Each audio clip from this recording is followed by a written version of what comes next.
Good afternoon, I was gonna say evening, everyone. We're here for a budget work study session, and we're informal, but I think we do a roll call, right? Yes, we do, Mayor. Mayor Dickey. Here. Vice Mayor Calavianakis. Here. Councilmember Fidel. Present. Councilmember McMahon. Here. Councilmember Grisbowski. Present. Councilmember Toth. Here. Councilmember Skillicorn on the phone, or? Okay, okay. Thank you. Rachel, you want to kick it off? Thanks. Sure, happy to. Welcome to our budget workshop. Yay! As we were commenting, this is the most exciting day of the year around here. One of them, anyway. As has been sort of the approach the last couple weeks, you guys got an email late last week with some details outlining what we're going to do today, what we're going to talk about. But I think it's always important to sort of outline the value of why do we do a budget? What's the big deal? At the heart of every thriving community lies a carefully constructed budget.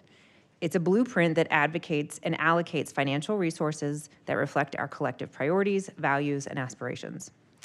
Together, we must exercise prudence and pragmatism in our decision-making, prioritizing projects that will yield long-term benefits for our community while ensuring that essential services remain accessible to all residents.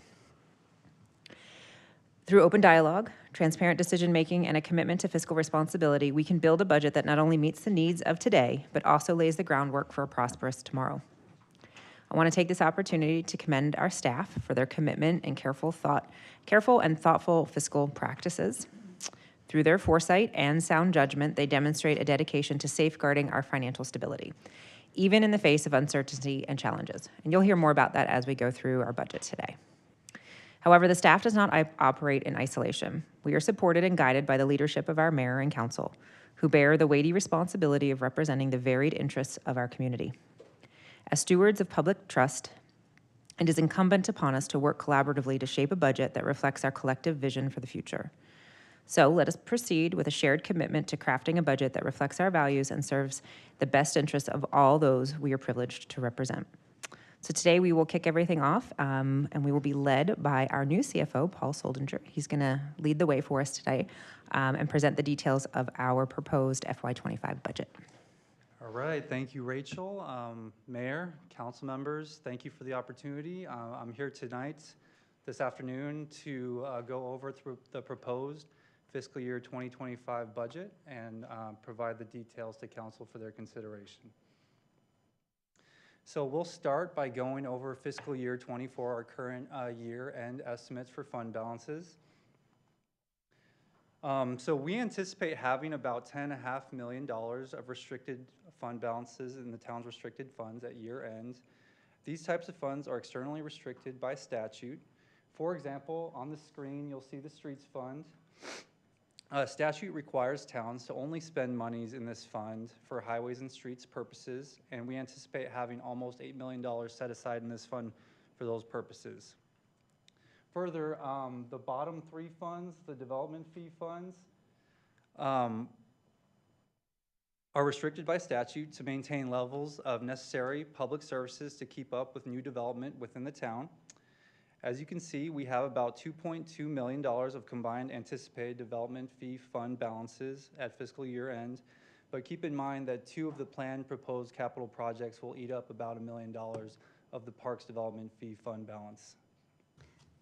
Paul, I promise I won't do this on every slide. But the special revenue fund, the debt service fund, is that just Eagle Mountain, or do we, because I know we don't have any debt, so to speak. So what is that and how is it funded? Mayor, council, great question. So a majority of those monies are in the general obligation debt bond debt fund from several years ago. I think, I'm newer to the town, but I believe it was about 9 or 10 years ago that the town went through that process of issuing bonds. So there's still existing fund balances in that fund, and there's still a little bit of fund balance in the other two funds as well. But what debt do we have besides, because the Eagle Mountain is just a pass-through thing, so. Yeah. Mayor, council, there we have no outstanding debt. We just have fund balances in those funds.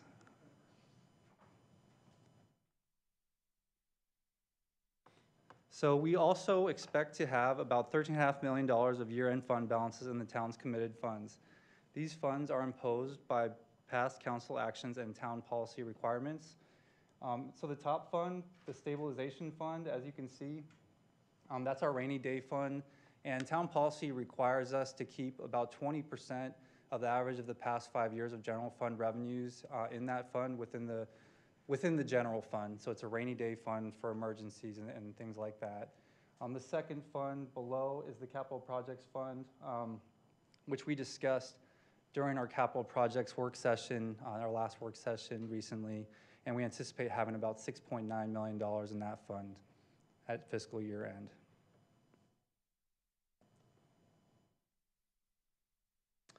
In our assigned funds, we expect to have about $8.3 million of year-end fund balances to be used on purposes imposed by town policies, such as setting aside monies for facilities, vehicles, and technology replacements.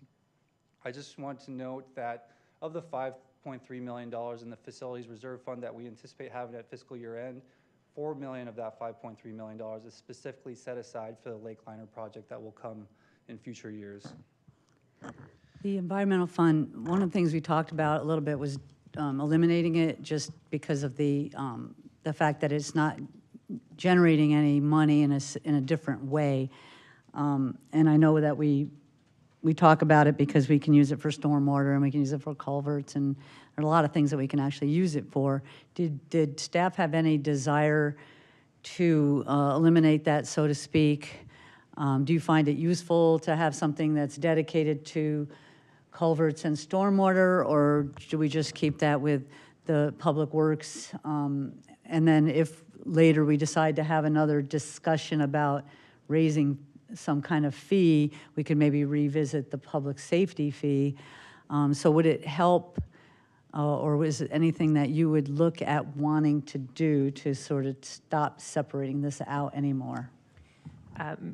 Mayor, good question, and I think we get to it a little bit later in our presentation, and sorry for jumping ahead on you, Paul. Yes, so the recommendation right now is to sunset the environmental fund if there is no dedicated funding source.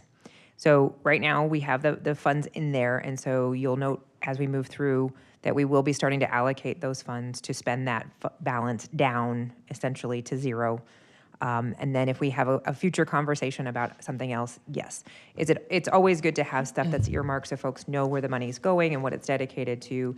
But in this instance, because there's no dedicated funding source, it's not good fiscal practices to have that sort of carve out. Does that answer your question? Yes. Great. Vice Mayor. Thank you, Ms. Mayor. If we can go back just like, I think, 2 screens to committed funds and the downtown strategy fund. I think the downtown strategy fund is funded by 20% of 0.1% of the TPT. I know we talk a lot about taking out of capital improvements and putting it into downtown strategy fund. And this might be a good question for you, Amanda, but would it be a good policy to maybe just earmark more funds for downtown? And so we don't have to raid other funds, and that'll just be self-generating?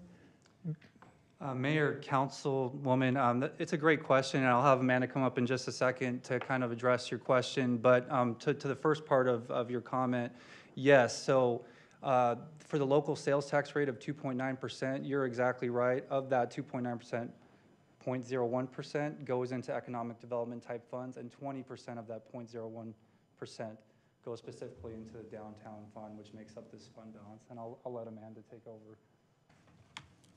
I didn't think the CFO would give me the mic. Madam Mayor, Councilmember Calavianakis, if it were up to me, yes, let's do it. Is there a motion? We're not making motions today. But really that's up to the town manager and her recommended budget. So I leave it to Manager Goodwin as well as our CFOs. And then obviously as we're having council retreats, these are the opportunities to get further clarification and direction from council. I think historically, and again, I'll look to Manager Goodwin and Mr. Pock to help me, but when we're looking at sidewalks, that would come from Public Works, for example. Yeah. As we're looking at certain things within the Linear Park, that's a capital improvement project and then is managed under community services. So it doesn't necessarily need to come from the Downtown Strategy Fund. It could come from capital projects. Did anyone want to weigh in? I'll be happy to chime in. The conversation, all of what you said is correct. I think the conversation needs to be as well as where do we anticipate pulling that funding source from? Because if we were to change the ratio of that divide, we're just taking it from one pot to another. It's not new money. It's not a new revenue stream. We're just dividing the pie in a different way. So if we wanted to earmark more to create a more robust downtown strategy fund, it's really just sort of trickling it off from another place where the rest of that goes, which I'm assuming, I think the rest of the TPT goes into the general fund? Yes. So we would just be pulling, again, just sort of trickling from the general fund into the downtown fund. Obviously, the downtown fund has a different purpose, and it's governed differently as well. So that would be one of the conversations, if that's something you guys would like to see. Yeah, thank you. And yeah, I guess my point was instead of tapping other funds to go into this fund, we could just fund this and then let Amanda just say, okay, well, this is how much we have, and this is our downtown vision plan. This is our strategy fund, and those two can align according to priority, how much we prioritize those. And so then it wouldn't have to keep coming to us, quarterly or whoever, and like, we need more money, we need more. No, we've given you the money. Now it's yours to spend on what you think would be best for the downtown vision. So Well, it'd be a new way to look at it, but I think it'd be would. worth having a discussion about.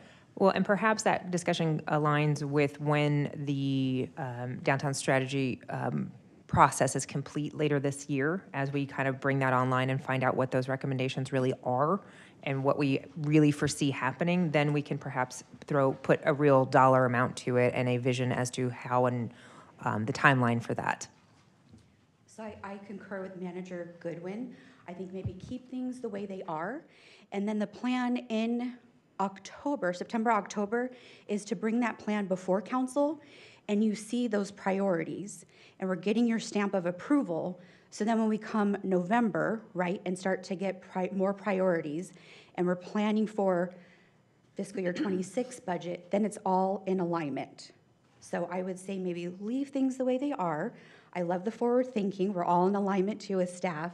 And then we take care of it this fall. Thank you.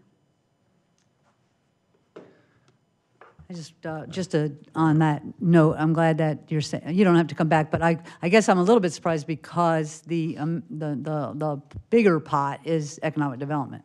And then what we're drawing from is economic development for downtown. So I would think that, looking holistically at the whole town, we might want to keep it there. But you just said that, so that's good. Thank you. I think we have a question from Councilwoman McMahon. Thank you very much. Going back to the assigned funds, and if we sunset the environmental fund, Yes. can those funds be used for anything, or do they have to be applied specifically to a particular area?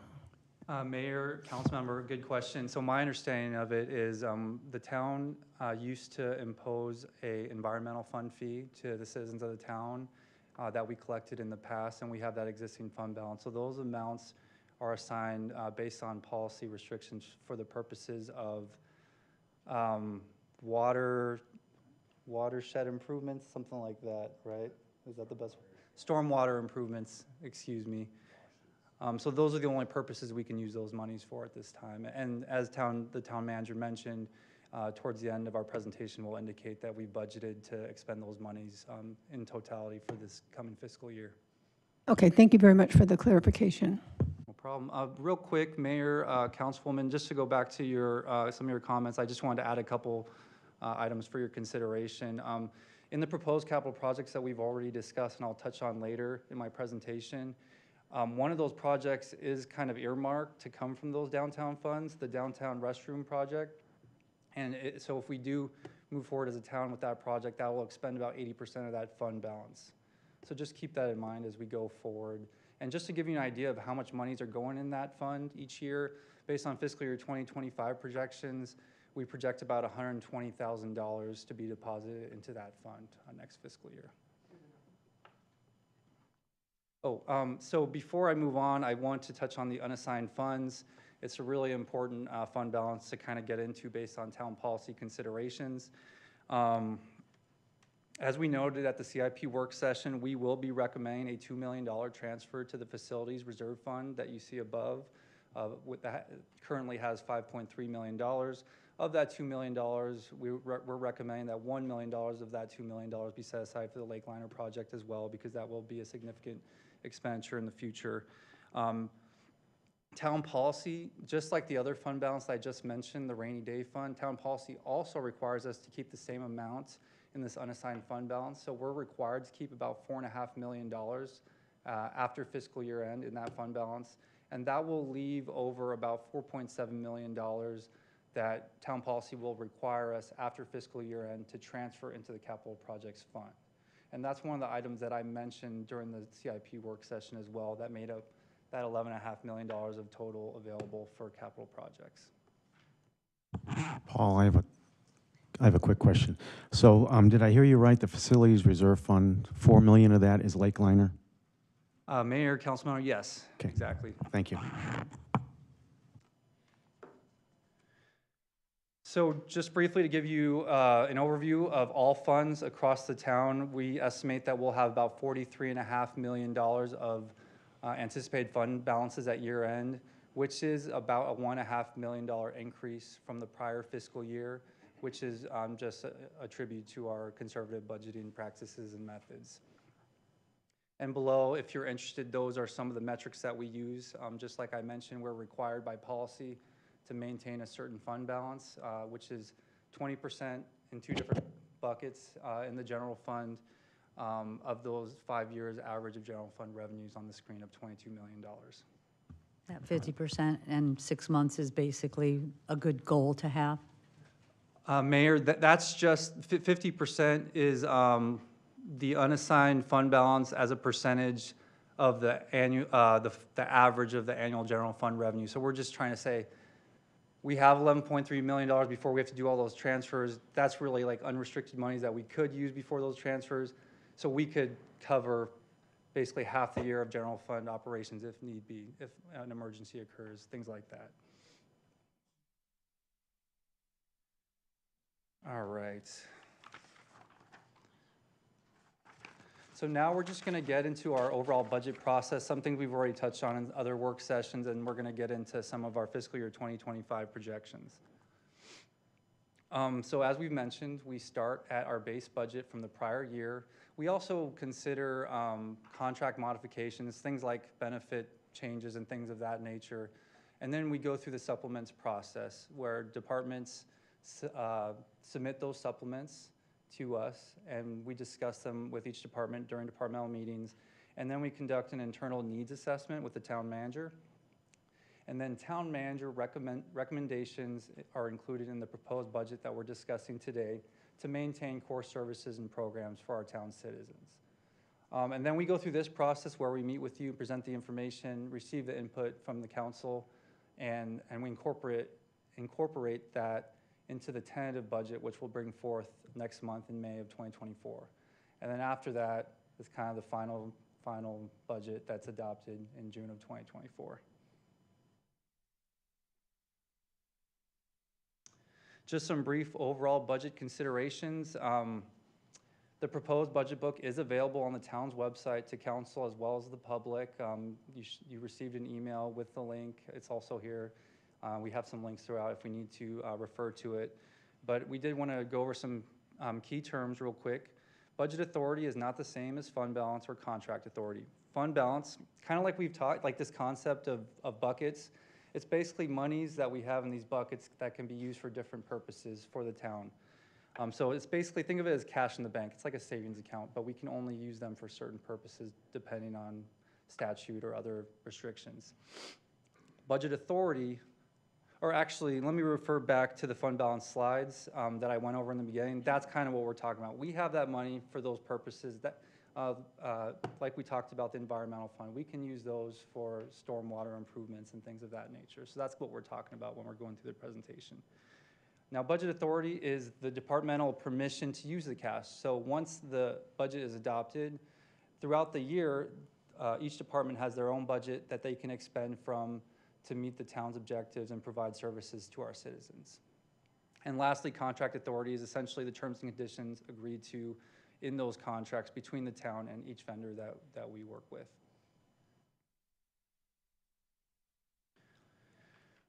So real quick, some overall budget considerations. Of course, the expenditure limitation for fiscal year 2025 is going to be important during the final processes of getting this budget together through the tentative process. And the state has set the town's expenditure limitation at about $35.6 million. You'll see later in the presentation that our total budget expenditures is going to exceed that amount, but that's just because there are certain exclusions that are allowed, such as grant monies, HERF monies, debt, if we had debt proceeds that we were spending, and things like investment earnings. So we consider all that through the tentative budget process, and we'll discuss that a little bit later on. And if revenues are less than expected or less than our projections, expenditures must also be reduced to maintain fund balance. Paul, with the grants you have, when we were going through the capital improvement, we know that sometimes we have to put the money up and then we get reimbursed. So is it the actual amount that we put forward? Are we're allowed to spend that if it goes over and then we're going to get reimbursed? Or how does that balance page look like? Sure, Mayor, Council, great question. I'll try to explain it, but it's a little confusing to explain. But if we think back, and I'll get into the capital projects in a little bit too, but if we think back to the capital project session, work session, we talked about $3 million of capital projects that could be funded partially by grants. And we talked about, let's say $2.5 million of that $3 million could be covered by grants, but we'd have to get reimbursed after the fact. So through our budget process, we're required to budget for the full amount because we'll expend that up front. And again, we'll talk about this too, but we wouldn't even move forward on those projects unless we were able to obtain the grant funding. So once we go through that process, we spend the $3 million, we get the $2.5 million back. That $2.5 million we can use as an exclusion to say, hey, these weren't really monies that should be considered under the expenditure limitation because that's not really the purpose of the expenditure limitation.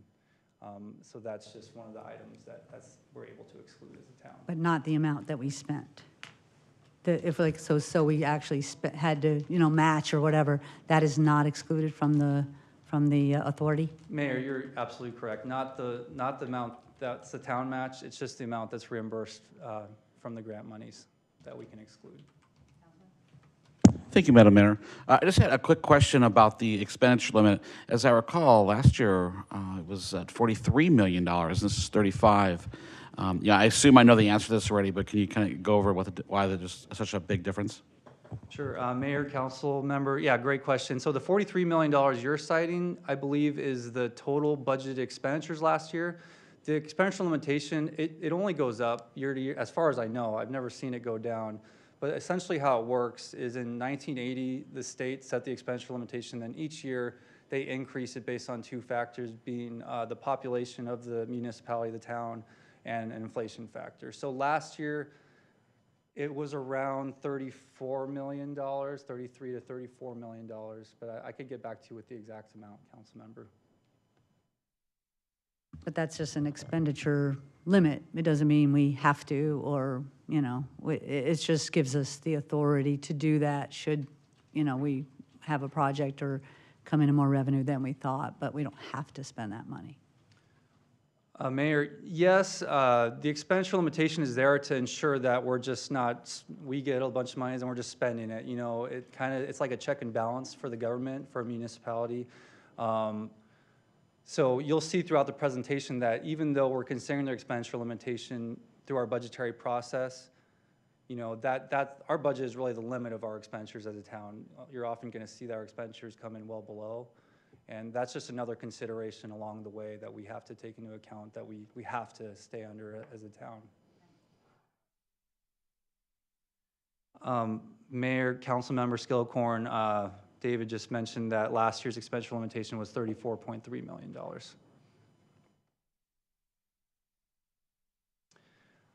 So revenue assumptions, town staff remains conservative when estimating revenues. We actually just got our third quarter fiscal year 2024 revenue reports in very recently, and we wanted to highlight this. It's a good example of our conservative revenue projections. So far, through this current fiscal year, we've exceeded projections by about 34% for TPT taxes. We brought in about $15.2 million, while we budgeted about $11.3 million through the first 9-month period. So also on this slide, it's good to understand that preliminary state shared revenue estimates were received from the league. We use those, they're very accurate year to year, and we actually just received the final projections, and I believe they're very, very similar to the preliminary estimates that we received.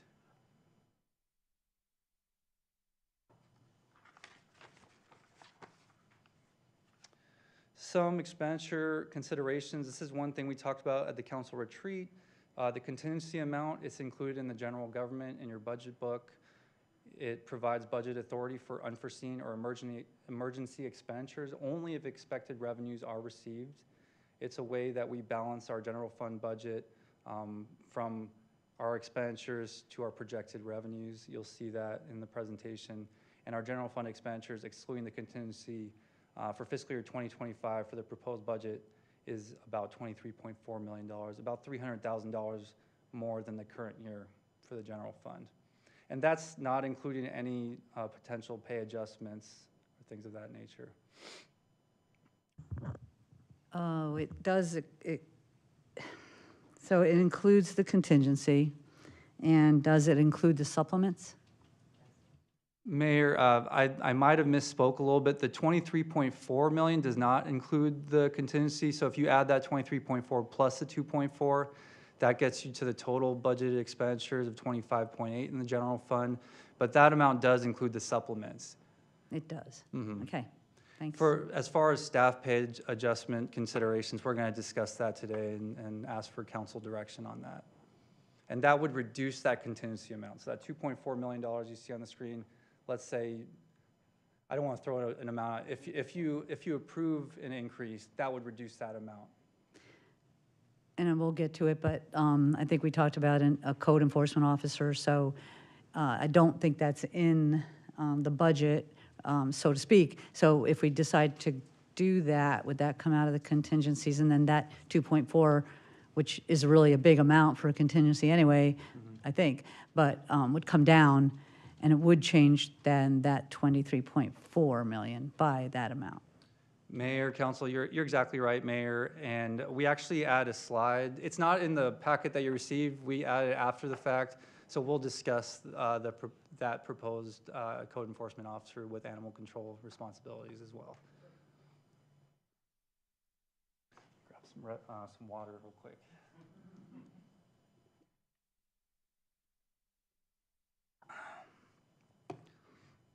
So on your screen is a broad picture of the town's projected revenues for fiscal year 2025.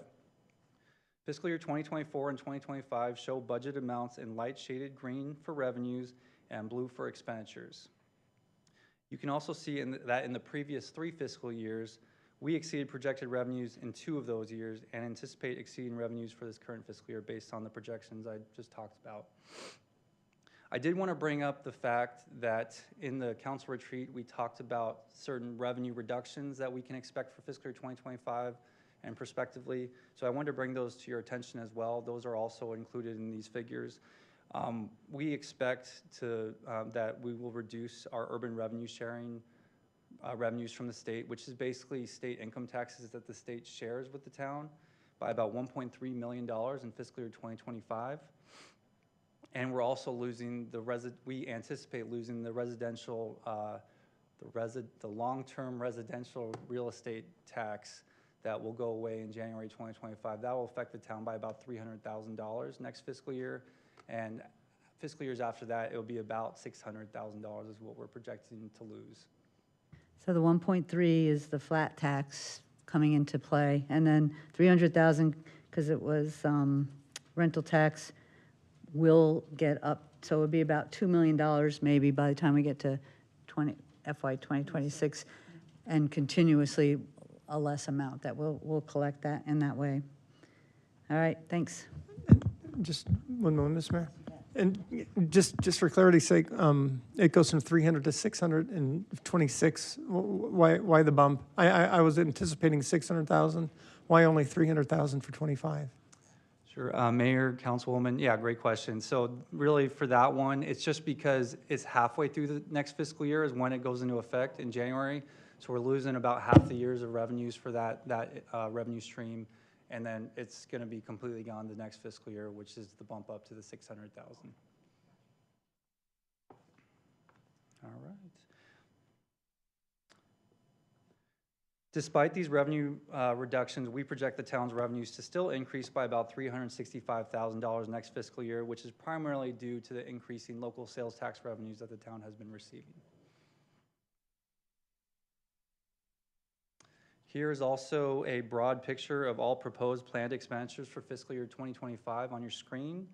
Total proposed expenditures of $47.1 million is an increase of about $4 million from the current fiscal year. And pretty much the entire increase comes from increase of proposed capital projects that we discussed during the capital projects work session. Does that include, I'm sorry, does that include the yellow light ones? You're going to talk about capital, but yeah, because I think it's like 10.5 million capital. That is the difference right there. So if you see that, you'll be like, what the heck? That's what it is. It's capital funds. But when we talk about the projects, I'll make sure that we know which ones we're talking about. Was it the yellow light ones? Yes, and just to clarify, so whether they are considered yellow or green, they are all budgeted for at this point. So that is all in that number. Paul, you mentioned that even after all the reductions in the state shared revenue and the rental tax, that we would still be a net 360. Is that still using your conservative approach? Mayor, council member, yes, we're using the same approach that we've used for years, which is a conservative approach to forecasting revenues.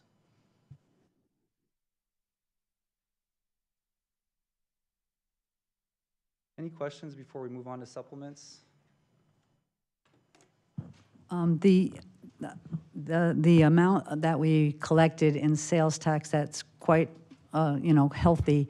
Does any of that have to do with inflation and any anticipation of that changing? I know that we're still going to budget in a very conservative way in what we expect from sales tax, but do you think that this is a trend that could still continue and we may end up being in this good position again next year? Mayor, council, great question. I mean, I am newer to the town, so I don't want to come in and completely change things or anything like that. But we are seeing increased revenues in certain areas, and some of them are one-time in nature and really, frankly, difficult to forecast. For example, construction sales taxes, we're well exceeding our forecast for construction sales taxes. So far through the 9 months, we budgeted $1 million of those revenues total through the 9 months, and we've already received $2.4 million. So that's explaining part of it. I think that's the main thing to point out there. Oh, I don't want to hear anything else. That's good.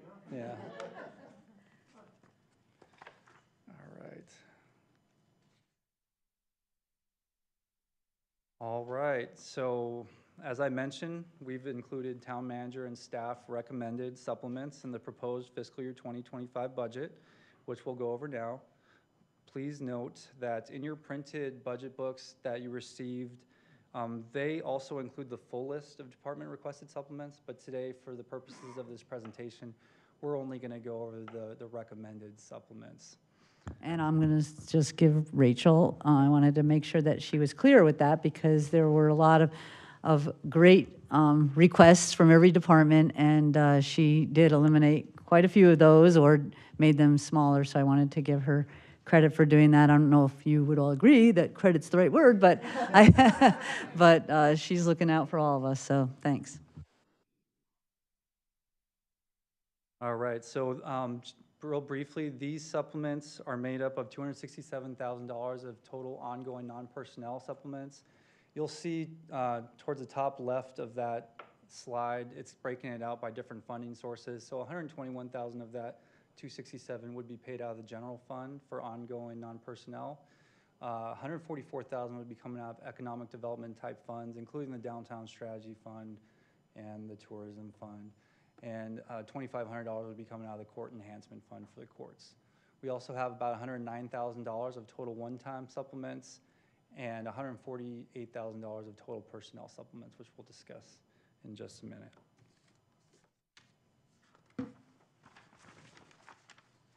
So on your screen, here are the $121,000 of non-personnel ongoing requests from the general fund. Two of these requests include full revenue offsets, which will generate enough revenue to cover the expenditure. Does council have any questions on any of these items?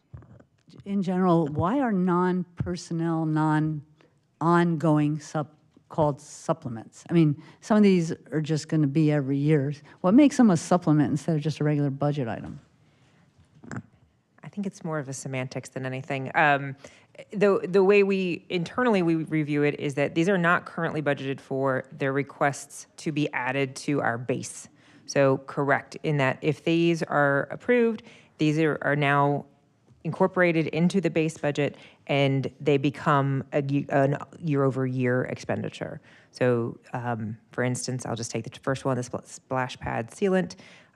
It requires that to be added to the budget year over year. So that's what we would do. So we see it as a supplement because it's not currently part of the base. The request tonight is to say, yes, we want to add these to the base and understand that these are ongoing. We refer to anything basically that's over and above our base as a supplement internally, if and until it's adopted.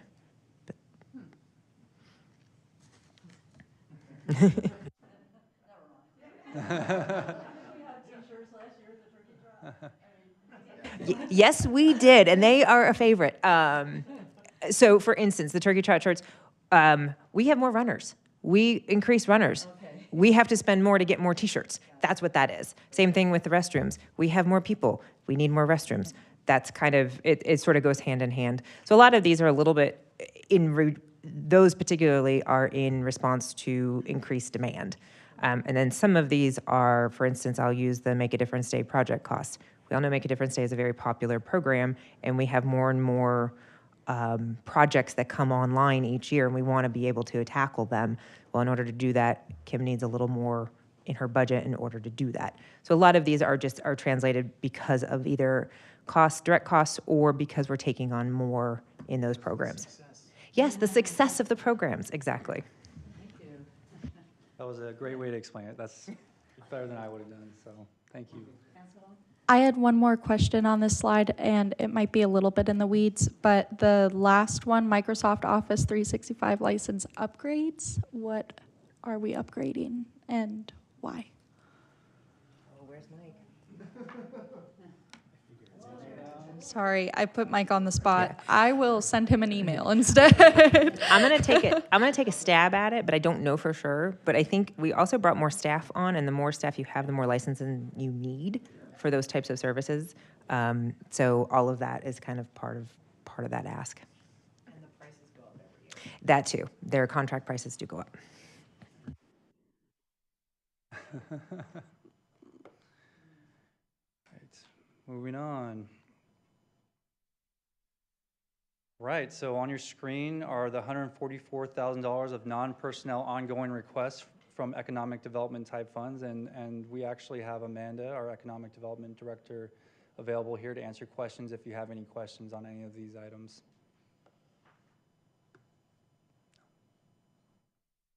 All right. Lastly, the court has one supplement that would be paid out of the court enhancement fund. Any questions from council before we move on to the one-time supplements? No? Okay. Right, here are the two personnel supplemental requests that include estimated offsets. Adding another recreation assistant for our parks would help us better meet demand for our additional programs, which would bring in additional revenue to the town, and that's that $16,000 estimated offset there to the right. Further, the senior building inspector would allow the town to hire contractors less often to perform these necessary inspections, with an estimated offset savings of about $110,000. Now, keep in mind, this new staff member would need an additional vehicle the town would have to procure, which is included as a one-time supplement on the next slide. So as I mentioned, here are the 4 one-time supplemental requests that would all be paid out of the general fund. And the top one relates to that new vehicle for the building safety inspector. Just going back to the previous slide, the recreational assistant, I assume that's a part-time? Yes, Vice Mayor, that's correct. It really is intended to supplement our evening and weekend programming when you need to have a body out there to facilitate, let's say, a cornhole tournament or a pickleball program or something of that nature. Okay, good. And would they qualify for benefits or no benefits? I don't think so. Is that right? Non-benefited? Okay. There you go. Thank you. All right. So that concludes our supplements. Any questions from council before we move on? Recommend supplements. We have one more supplement to discuss. Okay.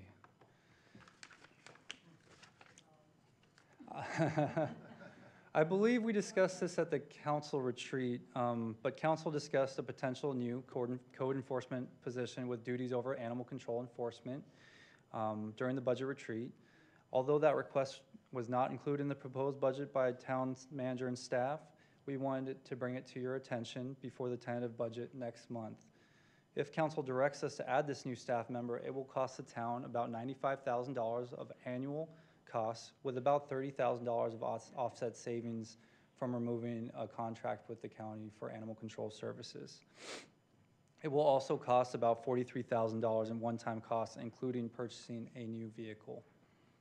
We are asking for council feedback and direction on this item at this time.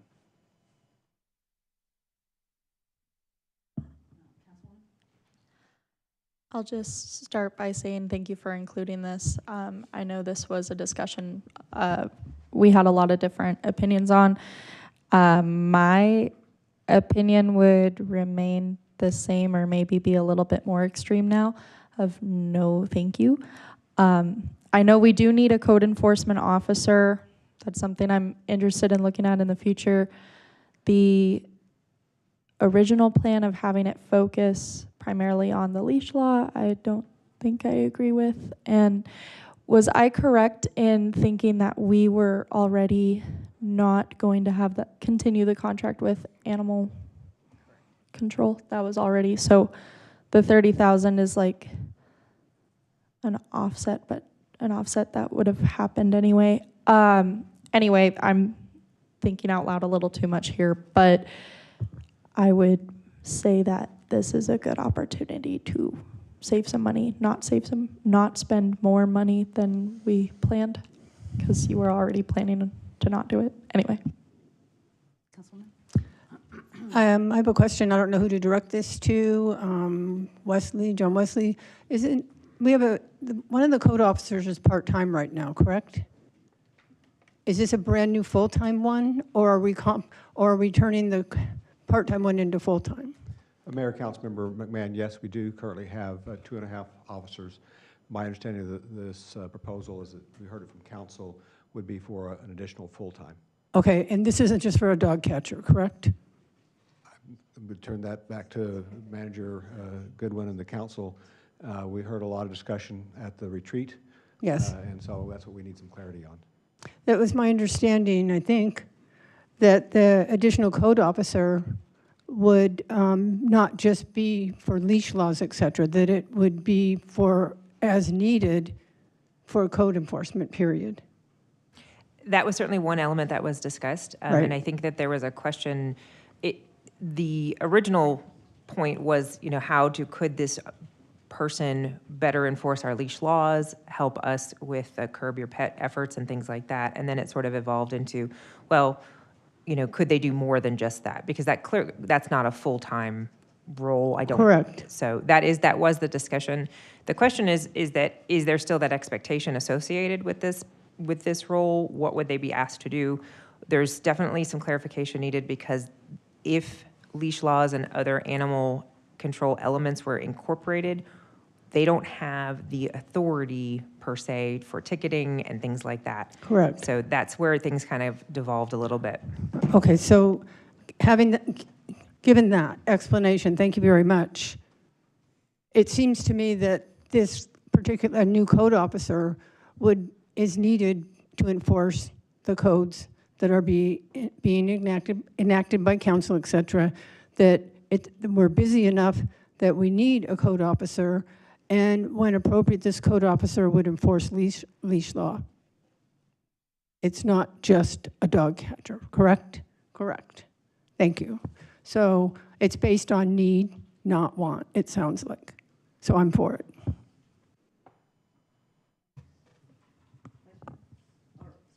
That was me. According to my notes from the retreat and our long conversation about it then, and the code enforcement officer that was actually here, they are very busy, and he made it perfectly clear that they would welcome another full-time person. Yeah, it's another $65,000 a year over the savings that we're going to be making from dumping the animal control people, for lack of a better word. I feel like we heard from staff that they need this, and I know we hear from the town that they want more code enforcement presence out there, whether we talk about the dog park or we talk about other aspects of code enforcement. We hear from our townspeople that we need to have more code enforcement. So I would totally support this.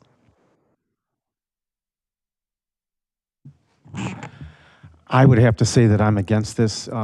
We don't have a big leash law. I think there were 350 occurrences that Vince checked on when he was up here talking to us, and he found 6 or 7 people without leashes on there. So I don't think it's a rampant problem that would necessitate almost $100,000. I know there's $30,000 annual savings, but then there's $43,000 in a vehicle as well. So I would be a wait and see on this. I don't think it's something that we need to do right now.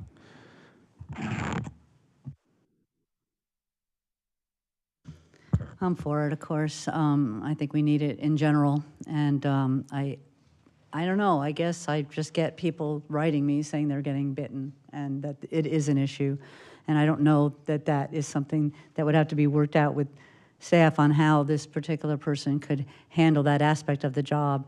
But again, the $30,000 is an annual savings, so it's, and yes, we would need another vehicle, so that is a one-time cost, but I think it's well worth it to do that. Remind me, was it in the bottom line? I think I had asked that if it was included. It was not yet, so this is the discussion to include. So it would be really 65 ongoing, and then the vehicle. So I think it's a good use, and we did hear that from the code enforcement officer when he was here in general, so not just for this aspect of it, as Peggy said. Brenda? Thank you, Ms. Mayor. I guess just to raise a point of order, is this something that we're actually taking guidance on tonight? I thought we were just here to talk about the budget. Isn't this something that's going to be handled in a future meeting? What we need to know tonight is if there is a consensus to add it to the budget, because right now it's not in the budget.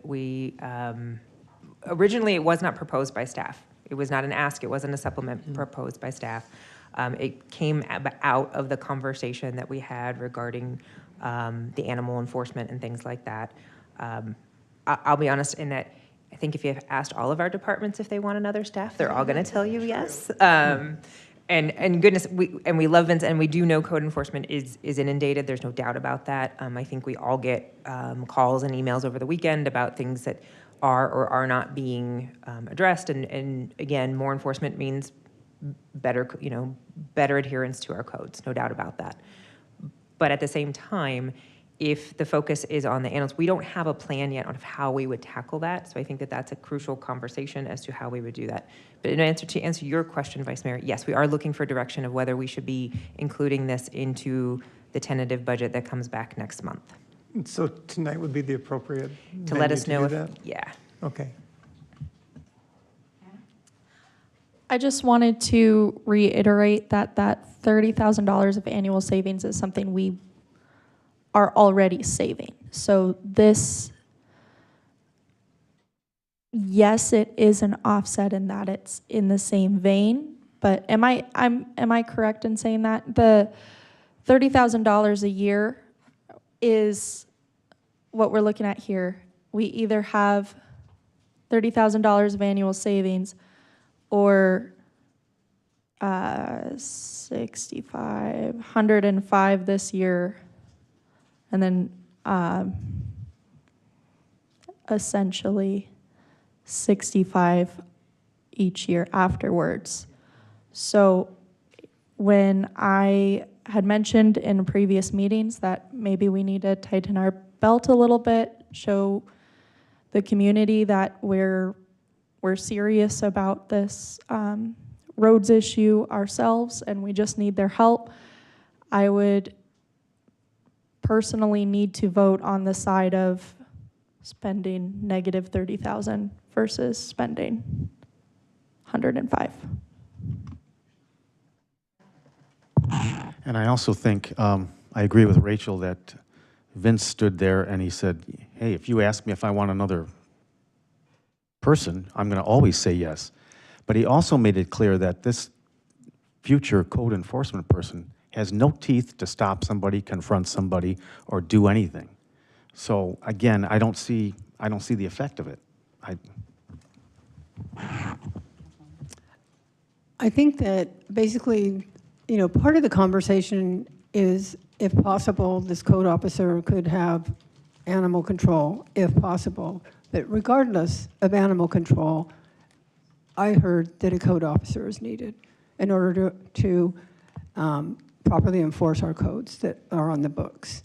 So I think the emphasis needs to be on the need for the staff versus just one aspect of it, potential aspect of it. So again, I'm for a code officer based on the need. Thank you, Madam Mayor. You know, when I see this town, I see this very dog-friendly community. I see a lot of people walking dogs, enjoying their animals outside. I don't see the pressing demand or need for this. I'm not getting emails about people getting attacked. You know, if you're out there and you've been attacked by a dog, let me know. You know, maybe I'm wrong. I'll be the first to admit that. But I have not gotten a single resident has ever told me that. So I don't think it's a need for that. And you know, there's a pressing need for roads in this town. You know, we got roads crumbling away, and the idea of expanding, hiring more people and such that are not working on roads is not something I'm gonna support. The Maricopa County Animal Control, did they provide a service for us? Right, define service.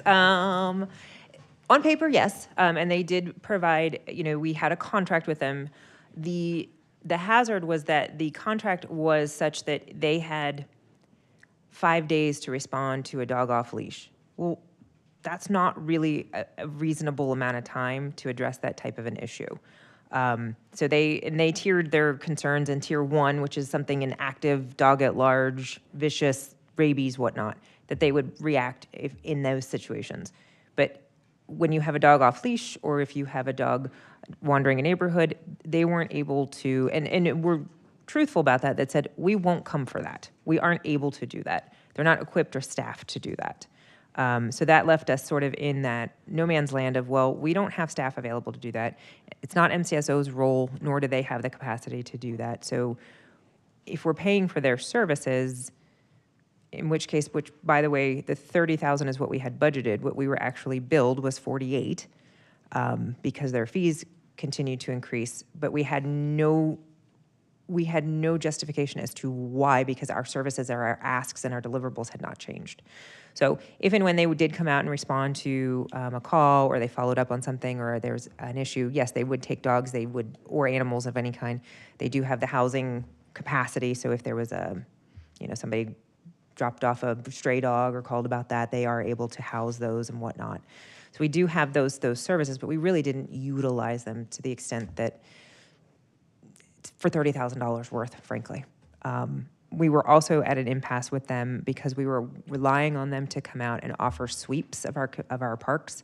So over and above our contract, we said, are we able to have an officer come once a month, twice a month to a designated park to do sweeps and issue potential off-leash tickets?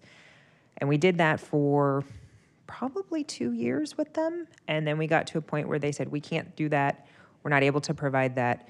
And oh, by the way, until you pay the $48,000, we're not even going to have the conversation about how we could get there. So there was quite a bit of an impasse in their services. So the service that they should have provided, though, was something that was needed on a sporadic level, or what I would say is if we're not going to provide this, it seems kind of odd that we have no answer here for something that probably every city has, which is dogs that are not rabid or anything like that, but that are off leash or are chasing kids or whatever. It doesn't have to be a vicious attack. It's still against our ordinances that we have in place, and we're not enforcing them. So if that's the case, and we're not going to do this particular code enforcement officer, which I think we could use anyway, then we should come up with an answer for people to call or to write or somewhere for them to turn so that they know what to do when these things happen to them, at the park, to their kids, to their dogs. Mayor, I don't disagree. I think two things to that point is, one, Maricopa County Animal Control we are still part of the county, and they are still obligated to provide us service, whether we have a contract with them or not. And please chime in if I'm wrong, because I remember we've talked about this a number of times between myself and Pac and Aaron. My understanding is they still have an obligation to serve us. So if there is a situation where where they need to be called, they can be. What we have foregone is our designated contract where they provide certain service levels, but they do still. Yes, they do still have emergent services for us.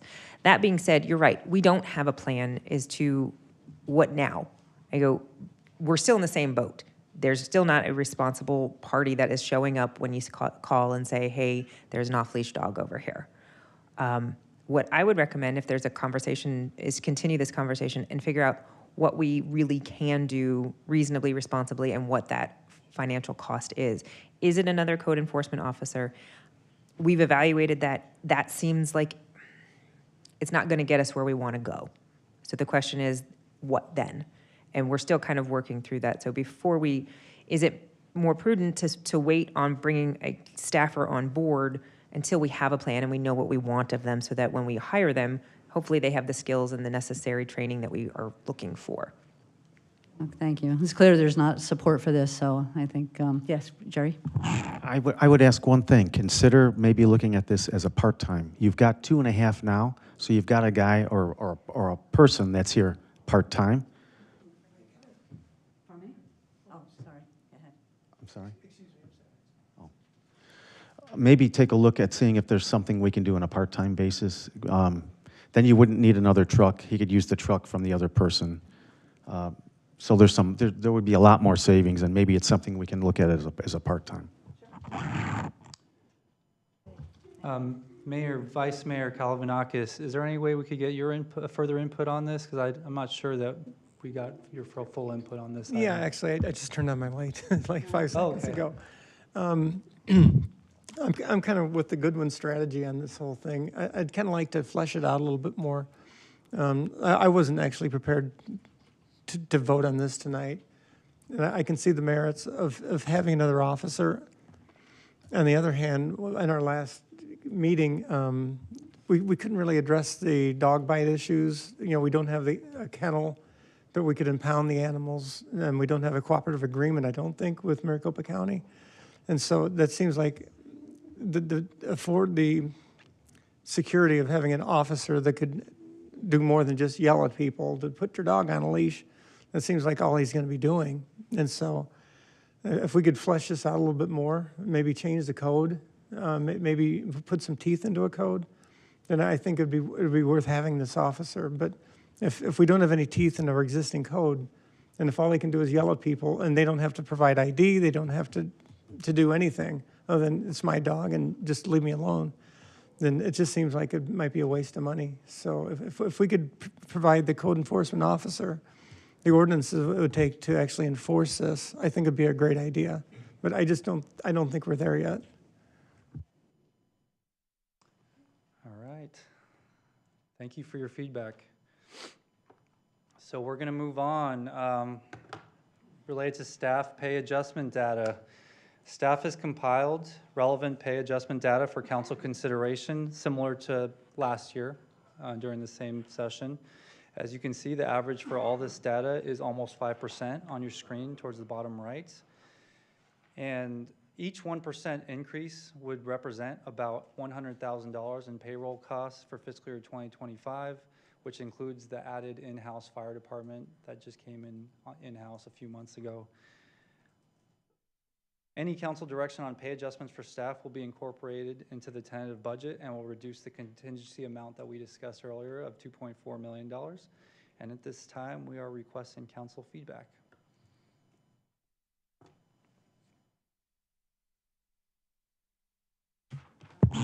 I guess I'll start it out. So last year we gave a cost of living increase of 7%. Some of the work that I did preliminarily, Sherm, which is a major HR firm, their average increases are around 3.8% this year.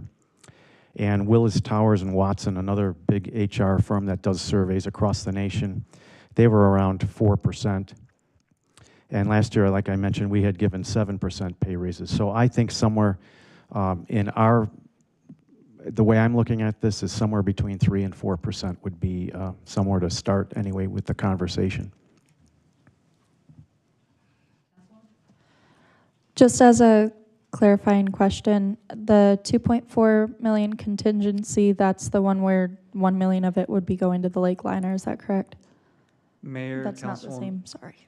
Councilwoman, no, that would be separate. That's related to the unassigned fund balances that we would be recommending to transfer. That $2.4 million is essentially set aside for these purposes to take into account these final kind of things that are going on, such as pay adjustments, and there is a contingency throughout the fiscal year for unforeseen and emergency expenditures if they do come up. Okay, thank you.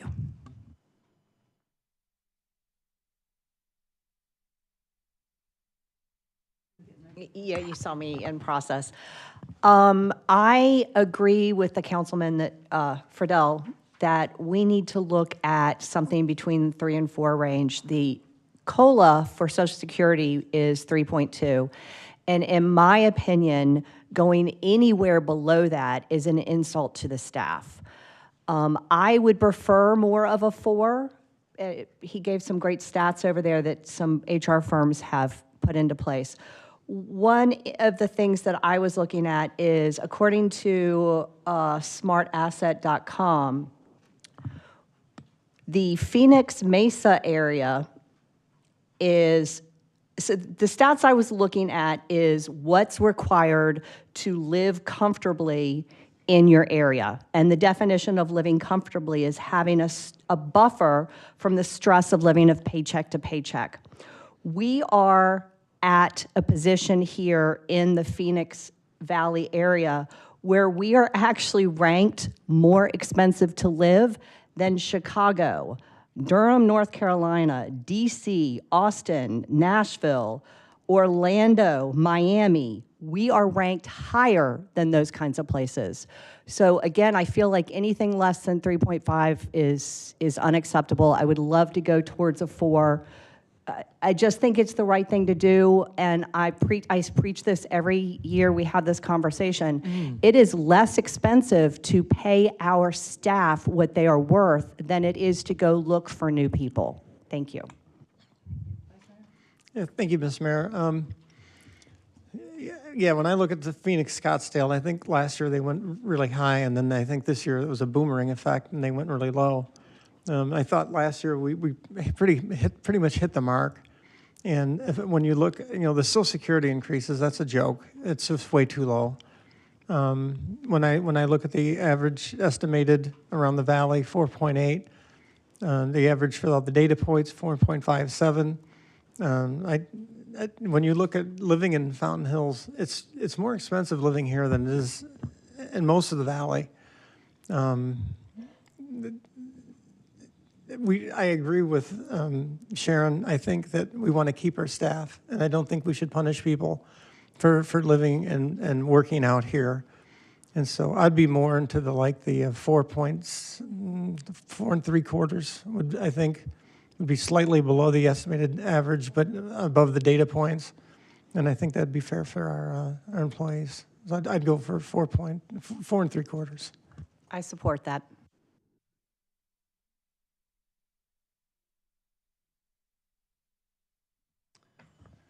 All right, so just to clarify, council is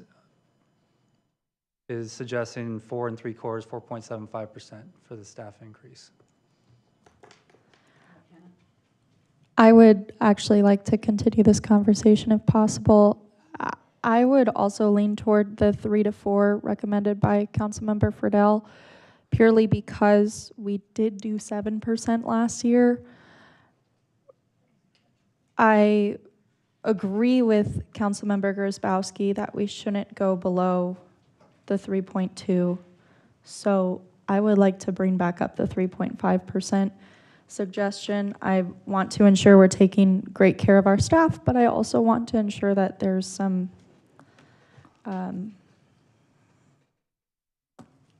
consideration toward last year's cost of living increase as well there. Last year, we discussed 7%. I actually didn't pull my notes from last year. I should have. But a big reason why we went there is because they were so far away. So we were kind of bringing them up to where we felt that they should be. So I hate to punish them because they got a 7% last year. I don't think that's fair to them. If you were the staff member and you were sitting at your boss's desk and he said, you got 7% last year, so, oh, well, you're only going to get 3.5 or whatever the conversation is. It's not fair that we had to bring them back up, and now we want to use that number to then bring it down. So I am still at the 4 3/4 is where my head would be. Just as clarification, nobody's getting punished. It's still a 3.5% raise. We're not decreasing pay. The cost of living raise is a cost of living raise. So I just want to say I disagree with that language. We're not punishing anybody. Nobody's getting their pay cut. It's an increase in your pay. Councilwoman. I thought that the increase last year was also a catch-up.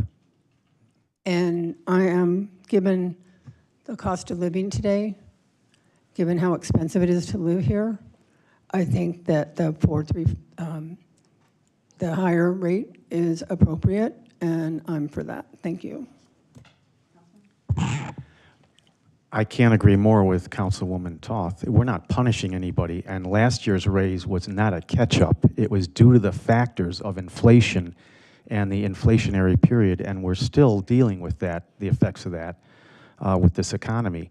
So I'd be willing to go to 4%, maybe even 4 1/4. But I think Councilwoman Kalivianakis is a little overzealous with her estimates. Again, I've got hardcore facts, and just for record, the state of Arizona employees haven't had a raise since 2021.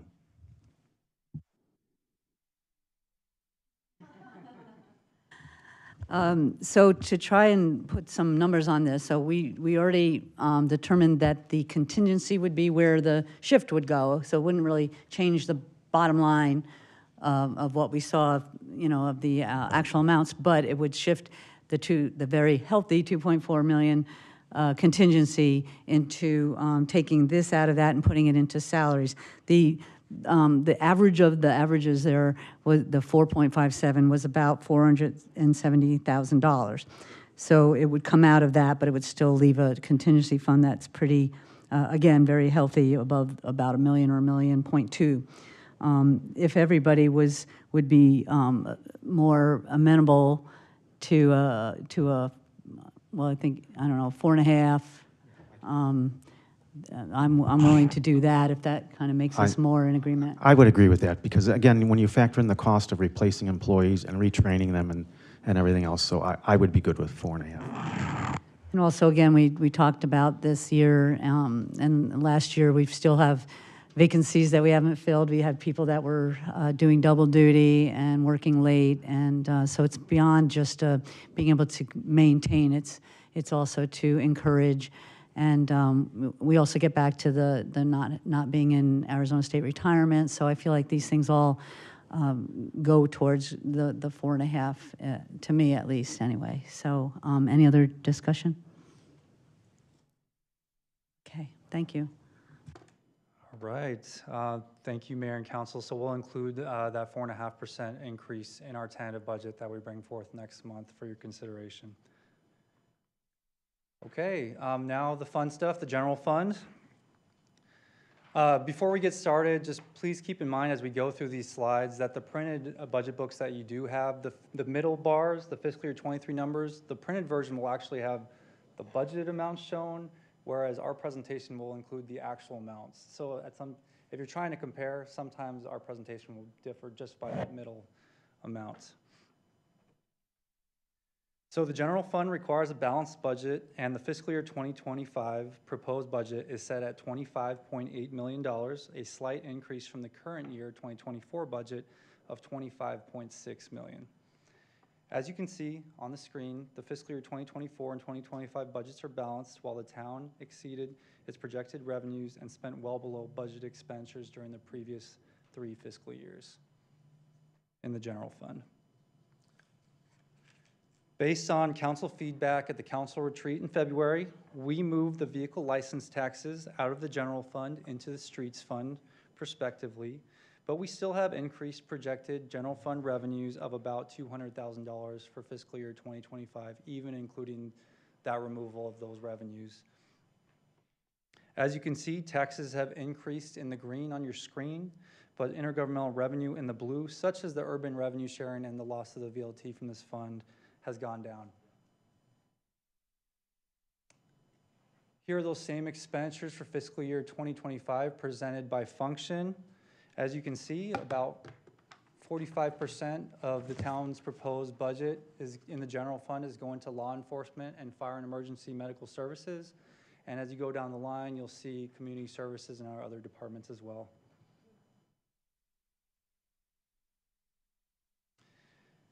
Here are those same proposed budgeted expenditures presented by expense type. This may look a little different from the chart that you saw last year, and that's really only because of the fire department coming in-house. Those are considered payroll expenditures going forward rather than contractual services, and that's where a majority of our expenditures lie.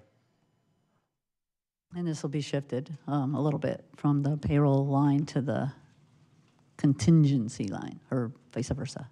Mayor, yes, absolutely, you're correct. All right, now we're just going to present brief overviews of proposed expenditures in the general fund by department, starting with the town council, which has a total budget of $73,000 in fiscal year 2025, an increase of $7,000 from the current 2024 budget. The administration department is set at about $3.2 million, which is about $200,000 higher than the current year 2024 because of added supplements and contract modifications. Actually, I do want to say, I'm sorry, I got to back up to the whole council conversation that you just had. People need to know we didn't give ourselves a raise. So can you go back to that council conversation that you just had and reiterate why there was a difference for us? Because I don't want people coming back saying you gave yourself a raise, because that is one of the things that I have actually said is I do not approve of changing our rules or the way our job is described, or giving ourselves a raise. So if you could go through that, that'd be awesome. Thank you.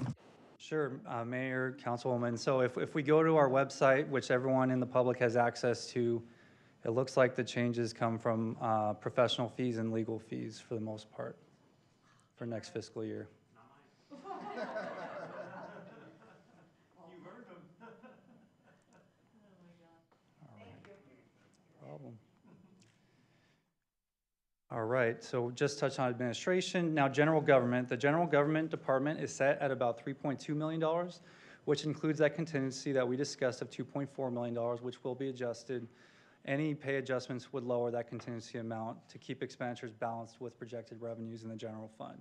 This compares to the current year general government amount of $3.5 million with a contingency of $2.5 million. Our municipal court budget is proposed at $557,000, which is pretty much identical or very similar to the current year budget. In the general fund, presented are the Public Works General Fund Department expenditures. Public Works is a department that also expends monies from other funds in the general fund for capital projects and streets, street pavement projects. But the Public Works General Fund budget is set at $1.67 million, very similar to the current year 2024 budget. Presented here are the general fund expenditures for the Development Services Department. This department is budgeted in the proposed fiscal year 2025 budget for $1.53 million. It's an increase of $200,000 from the current budget year, and that's just because primarily of the proposed supplements that will be included in development services related to the building inspector and the vehicle. That's the primary increase right there. Again, for community services, it's another department that uses multiple funds, such as the Capital Projects Fund, but specifically for the general fund, the fiscal year 2025 proposed budget is set at about $4 million, about $100,000 higher than the current budget year due to supplement additions and contract modifications. Presented are the general fund budget expenditures for the fire department, which is set at about $5.5 million, or about $76,000 less than the current budget year, 2024. Now, if you look at your screen, the previous 3 fiscal years look kind of odd. They're a lot lower. Just to explain that, the previous year actual expenditure amounts were lower because of CARES Act and ARPA funding. So the fire department, the contractual services at that time were supplemented by those funds in different funding sources.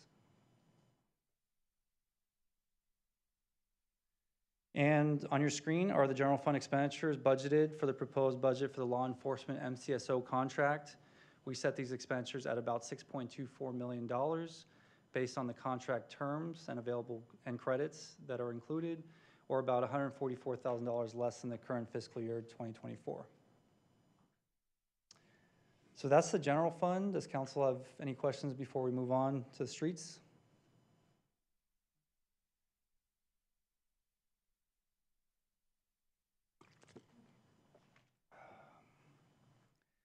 All right, so on your screen are the streets fund budgeted revenues and expenditures. As noted earlier, based on council feedback at the council retreat, we moved the full amount of vehicle license taxes from the general fund into the streets fund.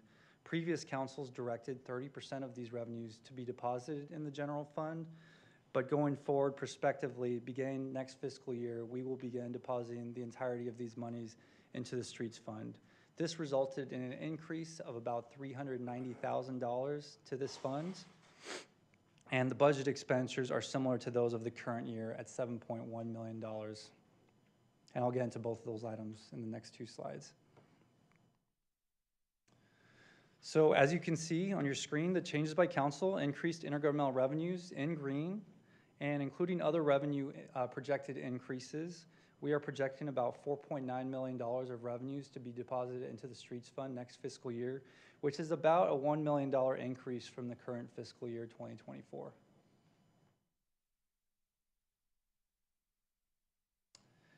And as I mentioned, streets fund expenditures are in the proposed budget are about the same as the current fiscal year at about $7 million. Council have any questions before we move on to another fund?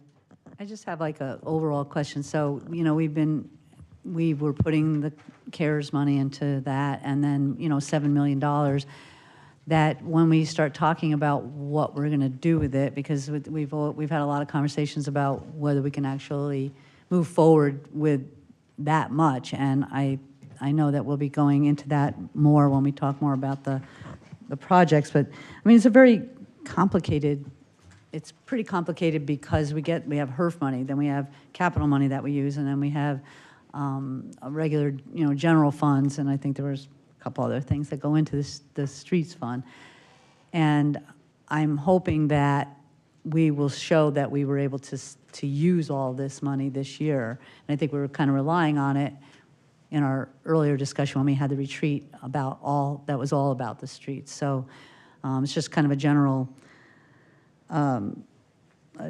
comment, because if we can spend it all, then we can use capital expense, we can use streets funds expenditures, and then maybe look at Palomino or do something like that and split up some of these projects so that we can hit some of the streets that people are, and we have been talking about for many years. And I know, Justin, this is nothing new to you, but I just wanted to make sure I mentioned it because that's a good, healthy fund. Thank you for that feedback, Mayor, and just for council's understanding. As you see on these 3 slides, we are budgeting the same amount as last year, which is above the projected revenues. However, as we mentioned earlier in the presentation, we do have about $7 million of projected year-end fund balances that we can draw from to meet these budget expenditures for the proposed budget. Thank you, Madam Mayor. I'm actually kind of shocked to hear that the projected number is that's for 25 is the same as 24. Costs are going up. The need for repairs is going up. Roads are further decayed this year than last year. Residents keep telling us that has to be a priority, and it's a priority of mine. And I want to encourage staff to also take that as such a big priority. I have met with people who live on Barnes Drive, and I've been to their home, and I've seen they don't live on asphalt anymore. It's gravel now. I've had contact with people who live on Palomino, and frankly, just the other day, I drove down Palomino and had to swerve around potholes. I feel bad that this hasn't been addressed in so long, but last summer, I remember talking to staff and visiting homes on Rockview, and there's literally buffalo grass growing up in the cracks there. There's enough density of the grass, at least last summer, or last June, that it could start on fire. These are big concerns, and I don't see that we've taken this as a big deal in our town. I think we really should take it as a big deal.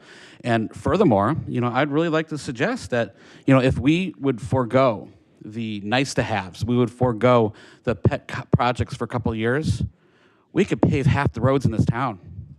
And then we could get back on to the nice shade structures and the nice things here and there because we've taken care of the basics.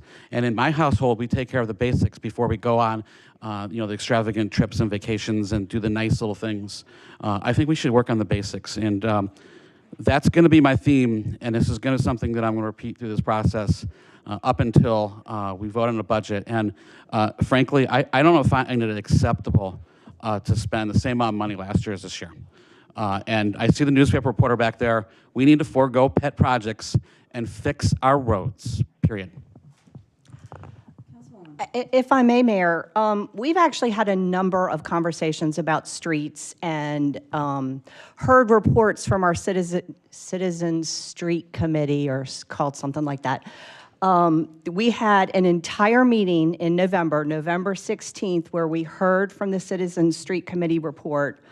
We heard from the roadway guy. I can't remember the name of the business, but he had that really cool little van that drove around and felt our roads up. We discussed it at the retreat, at the second half of the retreat.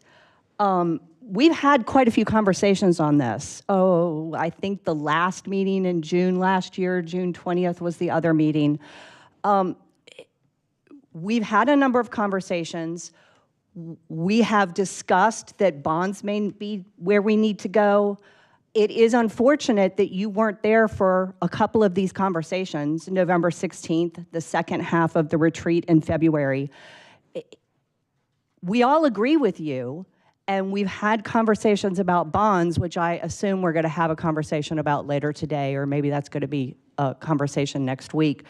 But the conversation has happened. I feel like you've missed it. And to come to us and say, we need to stop spending money here and spend it here, you're not telling us where. We have heard nothing substantive from you. And you weren't there at the meetings where we heard from Jerry Butler, and they've got these fabulous breakdowns of how we can ask for bonds and how much we should ask. And they've mapped out all the roads and given us green and red and yellow as to the conditions of the roads. I'm really sorry, I realize I'm on a soapbox about this, but I just kind of feel like you're all of a sudden bringing it up like we've not discussed it, and we have a number of times. Thank you, and again, I'm sorry I went on a little rant. Thank you, Madam Mayor. Well, I'll be specific. I'd like to see Barnes Drive fixed. I'd like to see Palomino fixed, and I'd like to see Rockview fixed. Is that specific enough for everyone?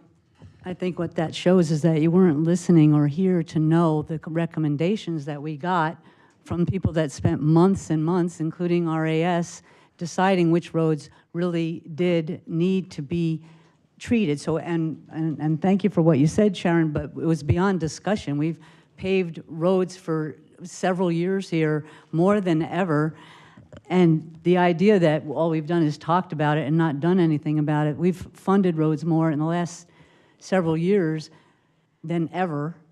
And yes, there were some times where we couldn't get the supply done, we couldn't get it done in that fiscal year, so it looked like maybe one year had a little bit less going on it.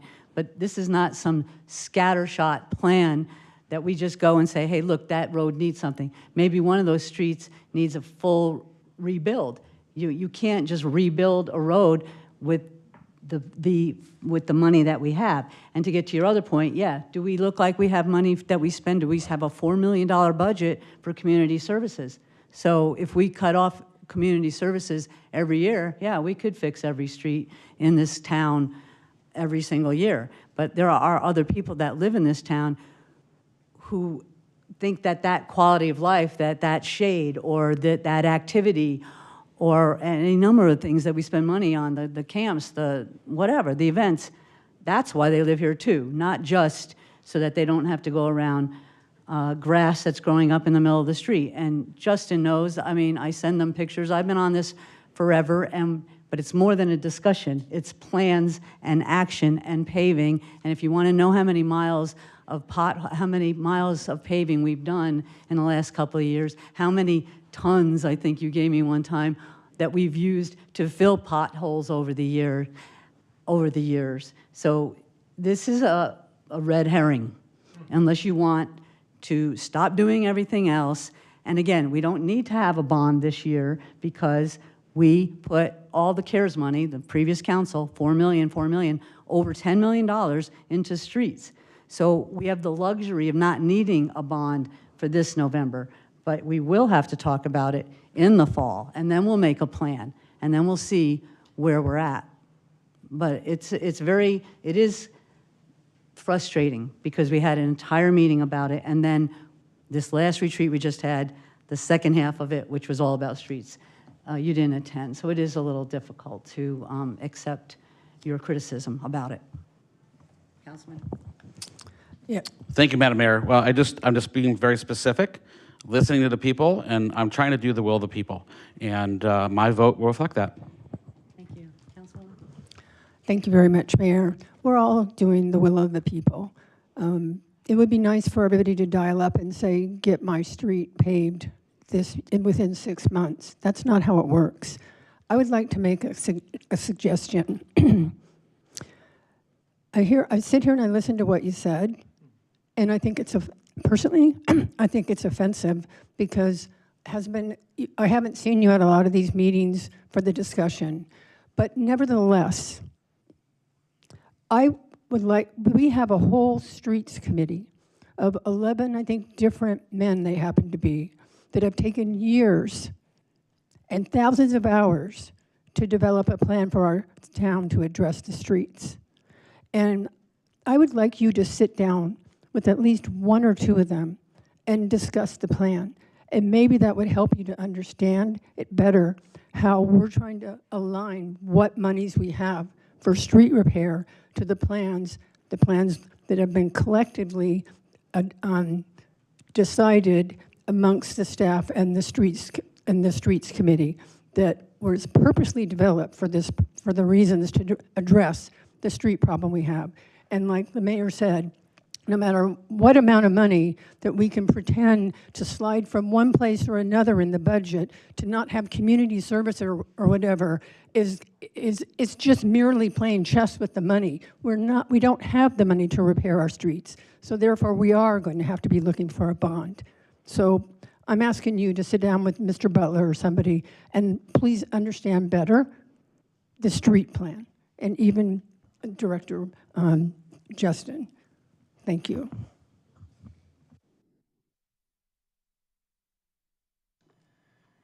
All right. Well, I sincerely appreciate all that feedback. All right, so now we're going to discuss the Capital Projects Fund, and we're going to discuss some of the proposed capital projects that we already kind of went over during our last work session.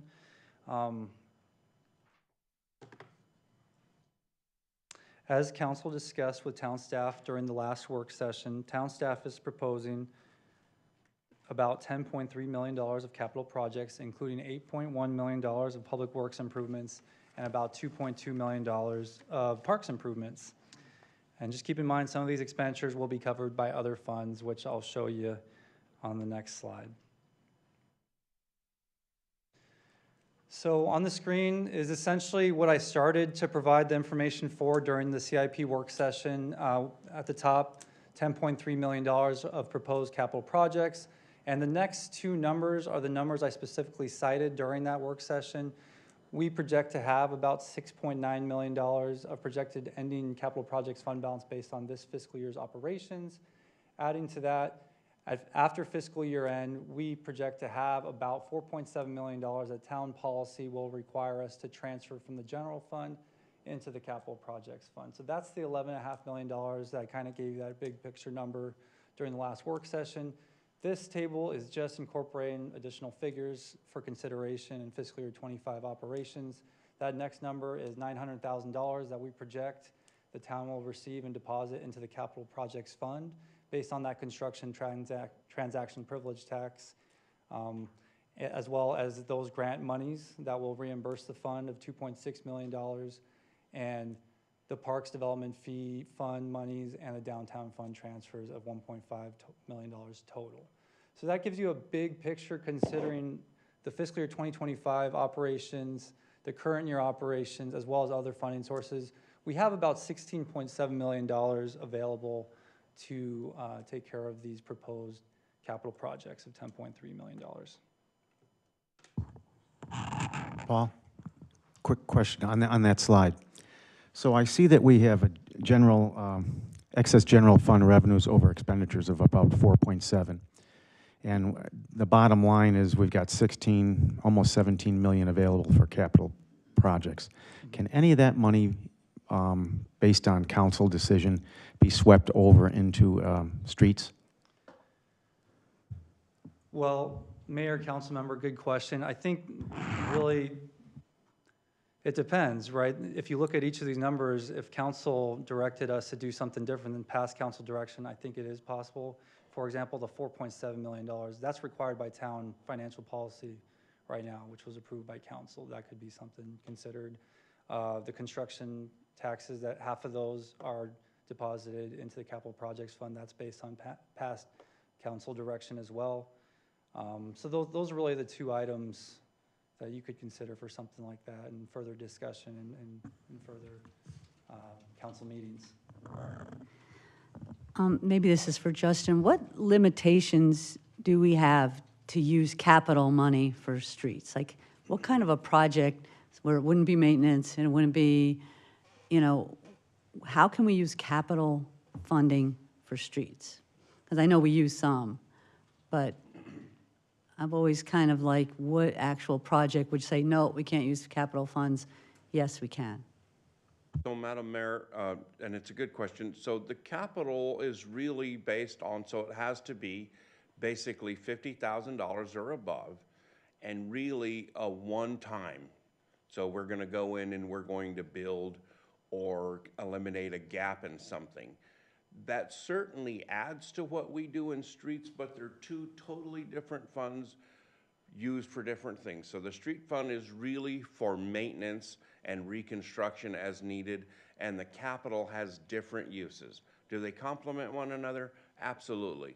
But combining the two of them in the way that you're describing is quite challenging, to say the least.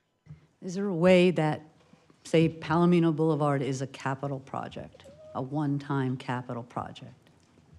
The short answer is yes. It would have to be segregated from anything else we're doing, and we would have to identify it, design it, obviously, and then fund it. Can it be a capital project? Yes. It becomes a little bit challenging, and one of these two CFOs would be able to explain in detail in regards to funding that and paying for it. Thank you. If I could actually ask for you to define that in detail, what would the difference be if we said Palomino Boulevard is a capital project we'd like on the next budget versus if we were to look at the town financial policy and maybe adjust 10% of that 4.7 million or so? I'm just throwing out a random number, but if we were to reconsider that town financial policy and have that money put into streets fund, how would that be different in accounting for that project versus Palomino as a capital project? All right, Mayor, Councilwoman, very challenging question, so I'll try to cover it the best I can. So the main thing, so going back a step to Councilmember Friedl's question, you know, we presented the streets fund and how we have those existing fund balances, and we continue to have those. So first, as a town, we're gonna wanna spend those most restricted monies, which are those streets monies, because statute requires those monies to be used for that purpose. And after that, that's when maybe, after we expend those fund balances, that's when we could consider some of these other types of actions. As far as your question, Councilmember Toth, it's challenging. It's kind of a balancing game from the finance perspective, because we have to consider the expenditure limitation. Kind of what we talked about earlier is we're already increasing our capital projects this year by $4 million. And in the end, we have to consider the expenditure limitation. And we've been well under it for a few years. A lot of that has to do with the CARES Act and ARPA funding, because those are excluded revenues that we used for like law enforcement purposes. But we're gonna start getting closer to it. So that kind of limits us. We couldn't just, we'd have to basically play the game of, hey, we'd like to skip some of these capital projects and go down that road of considering these streets projects and using those monies. And that would be a council kind of consideration. Thank you. Thank you, Ms. Mayor. This actually is a question for Director Weldy, if you don't mind stepping back up. I seem to recall throughout the, I don't know, 16, 17 months that I've been on this dais that we've put a lot of money into the roads. And I seem to recall you saying that we pretty much gave you all you can spend for 2 years. Am I recalling that correctly? Madam Mayor, Madam Vice Mayor, you're correct. We can only do so much annually because of the impact it has. And I don't want to drag this down a little bit, but in order to, let's just pick Palomino as a good example. It's going to take over a year and a half or 2 years of planning. The primary reason is obviously we need to do a geotech report on it to determine what needs to be done to do it correctly, and then decide how we want to proceed with that. During that time frame, we need to start notifying all the utilities that are in that roadway and allow them an opportunity to take any corrective action necessary on their facilities or already planned capital projects of their own. That has an impact. Once all of that's done, then we need to get in line in regards to the contractors that do that type of work, and either one, use a cooperative use agreement, two, a job order contracting agreement, or lastly, go out to bid. So I'm just picking Palomino as an example because it's not something we can pick next Tuesday and get started on in July. We are simply not prepared for that. There are several reasons that I just listed. One of the things that causes a considerable amount of emails and phone calls and criticism right here from this podium is when we pave a street and somebody has to come in and fix a water, sewer, or electric line. It personally makes myself look like a fool because we were not aware of it, and that's a poor excuse, but it also rains poorly on the mayor and council. It appears as though we're spending money and then we're letting people tear it up. So There's challenges, but right now we are really at the threshold for as much as we can do in 1 year with the challenges we face. And thank you for that answer. And the time that this council has been seated, do you feel like we've been neglecting the streets, and do you feel like this council has not given you direction to fix the streets? Madam Vice Mayor, I do not agree with that. We have certainly had an incredible amount of discussion. The mayor and council has continued to give direction through the town manager and the funding allotted. And each time we prepare, we had already showed you our considerations for next year. We bring that to the mayor and council, and obviously there is feedback in regards to that. You approve the expenditure of securing the services of roadway asset services to do an analysis. You agreed that we should have a citizen advisory streets committee. So the mayor and council as a whole and the town manager have been involved in this process for a lot of time. At least the amount of time I've been here, it comes up at the majority of the meetings.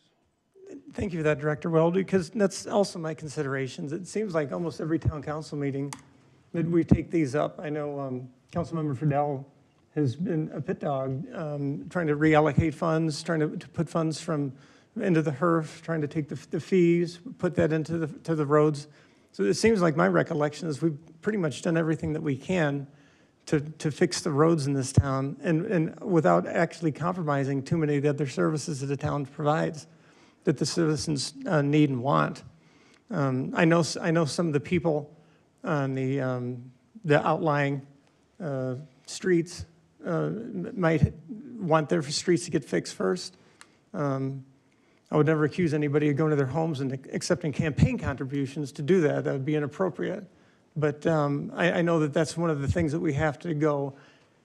We have to fix our primaries and our ancillaries first, and then we try to get into the streets as much as we can. But it's hard to spend $1.5 million on a street that's got 6 houses on it. We just simply don't have that kind of funding. And if we did want to pass a bond or a primary property tax, then maybe we would be able to dig deeper. But I think the implication that we're not doing everything that we can is I think it's wrong. And it's taking this council, this manager, and these people that have tried everything to try to address this problem and minimize it. And so I just want to tell you, as the person that's responsible for that, and of course it was mentioned that the media is here tonight too. And as I've read the Fountain Hills Times, it seems like phase 1, phase 2, panorama, it seems like the reporting on this is almost every newspaper article is what we're doing on the streets and what project is next and putting up signs. This is going to be, parking and this and that. So it seems like we've been accomplishing a great deal in what's only, I think, been 16 months since we've been seated. And so, yeah, I think it's disingenuous to throw this council under the bus. It's just wrong. Thank you, Director Weldy. You're welcome. Justin, one more question for you. Try to run away on me. You mentioned the geotech report on Palomino and taking a couple of years to get ready for that. Is that something we can get ordered with council approval, if it's needed, to get that process started, since it's going to take so long to do that road? Why wouldn't we get that underway and then be able to set our goal to get that road fixed? Madam Mayor, council member, we currently have that underway. So the assistant town engineer is currently preparing an exhibit based on a conversation that the town engineer and I had with the town manager about several different locations, and we'll provide more about that at a later date. But we are going to be going out and doing the geotech ourselves based on the stuff that we're currently doing right now. We're having positive results, and we will have that ready. I don't want to give a time frame because we've got a considerable amount of work. I also don't want to name the locations, but Palomino is one of those, and there are several others. But we're going to be back before long and give, at least to the best of our ability, without having someone, give us a quote directly, have a cost for each of those locations that we have been identified. That's great to hear. Thank you. I was just going to add on to what Justin was referencing. Based on dialogue here and the conversations we've had about streets and the feedback we've heard, the intention is to come back before the summer break to discuss next year's paving. and what we can get done and which streets we'd like to target. Originally, and there's been multiple approaches to this process over the years, so there's not one right way or wrong way, it's just what way do we want to go next year. There is the RAS recommendations. It's the streets that are based on their data and their collection, and that's what we're doing right now. I know a number of us have heard feedback of, well, why that street? I think this street is worse. Doesn't seem that bad to me. It takes out the guesswork. It's very, very unbiased.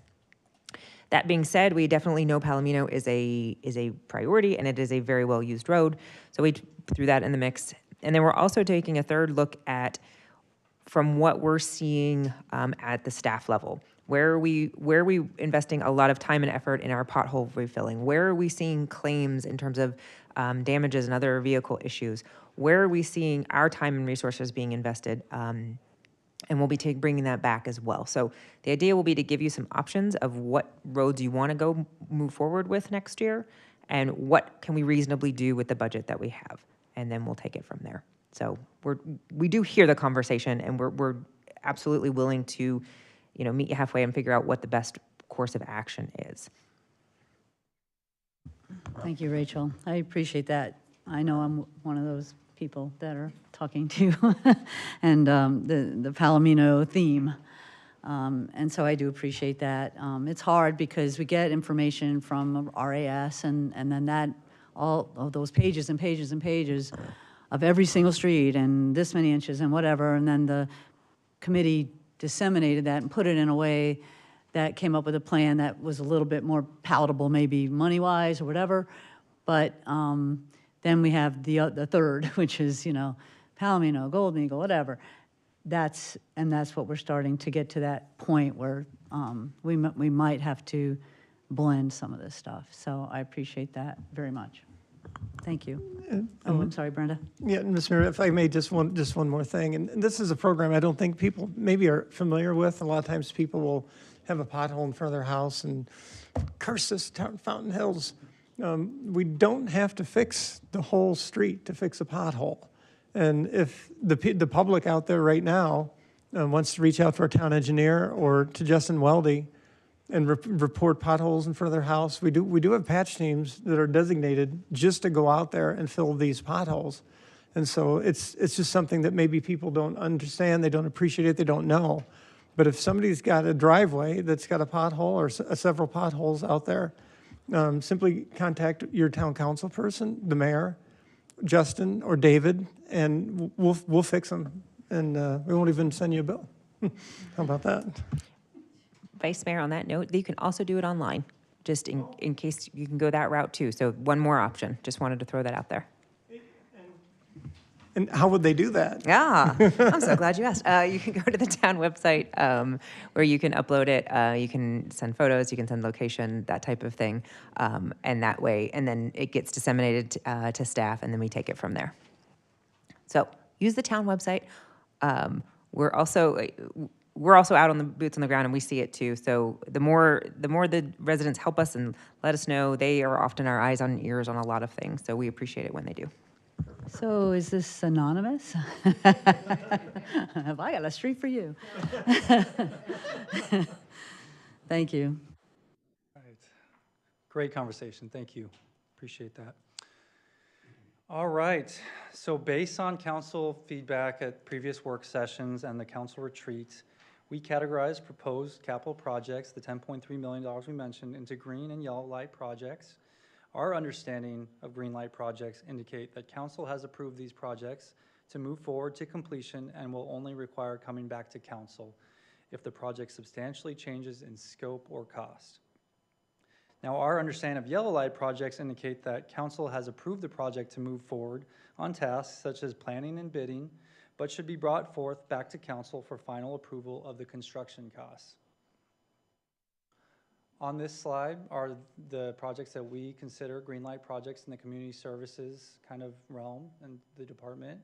The top items in orange are the community services projects in general, and the ones below are those that are paid from alternate funding, and those two in particular are paid from the development fees for parks, that $1.3 million that we mentioned earlier. So $1 million of that would be used on those 2 projects.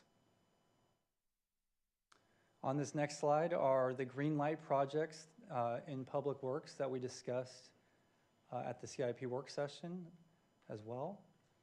About $3.6 million of projects there. And in total, the total green light projects that we have indicated are about $5.3 million. I think there's one on there that I don't think we actually gave a green light on, and that was the Palisades and La Montana. Is that for the roundabout design? I think there were 4 of us that did not go along with that.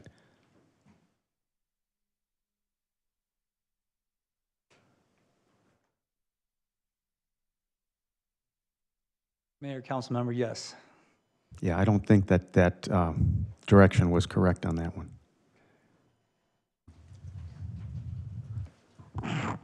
I just echoing that question as well. That is not my memory either on the roundabout. Well, now's a great time to confirm. If we want to discuss and give some direction, we can either remove, we can move it to yellow. We're open to that's what tonight's for. So if there's discussion or if direction there, open to that.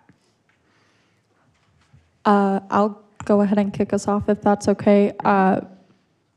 If I remember correctly, I was over the phone for that meeting, but I did mention again my belt tightening theme. This is going to be an ongoing theme, so I should apologize to how often you're going to be hearing that phrase. But this was the project that I remember stating was something we can wait for future years on. I believe, if memory serves, Councilmember Gersbowski had noted that this was for design, not for building it. And I think I either spoke directly afterwards or maybe one other person in between. And I said, okay, if we're budgeting this for the design, this is something that wouldn't be built for some time anyway. So this is something that we can consider for next year. And it's an easy one to push off since we're in the design phase. If memory serves, Councilmember Friedel also mentioned not being for this, and I don't think I remember the rest if anyone else wants to jump in there.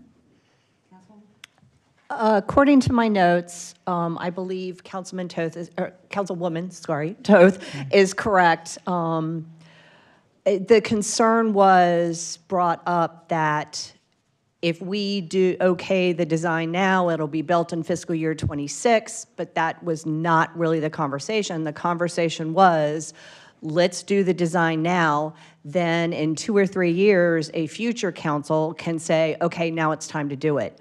My concern is if we don't do it now, in 2 or 3 years, if it needs to be done, then it's going to take a year to do the design, and it'll cost more money in 2 or 3 years to do the design.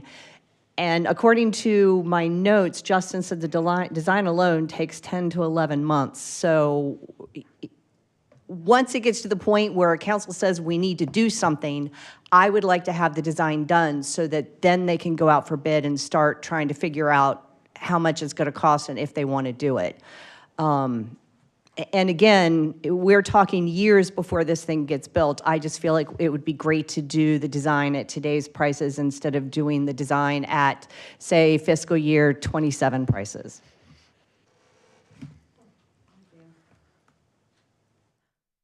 I think I'm remembering something else from the last meeting. Someone can confirm this, but I thought we had also brought up waiting until Amanda had the downtown strategy for approving this. Is that the same project that we had said, let's see if there's going to be any other changes to that area before we, sorry, Amanda, to put you on the spot. I'm trying to remember if this was the same conversation. You should just sit closer. I have the best view of everybody in the house over there. and helps with my vertigo. A little personal. Madam Mayor, Councilmember Toth, we actually did not have a conversation publicly regarding this in the downtown strategy of waiting. However, maybe some side conversations is we are supportive of doing the design. As mentioned, Mr. Waldy mentioned too, showing we're putting money in for the design could assist with potential grants. And we're supportive again of doing some of the design because it's the entryway into the business district. Okay. Does that help? That is super helpful, and thank you. I am thinking I had my wires crossed, and that was for a different project that we had said that. So I'm sorry. Any other questions for downtown? On this? All good for now. Not yet.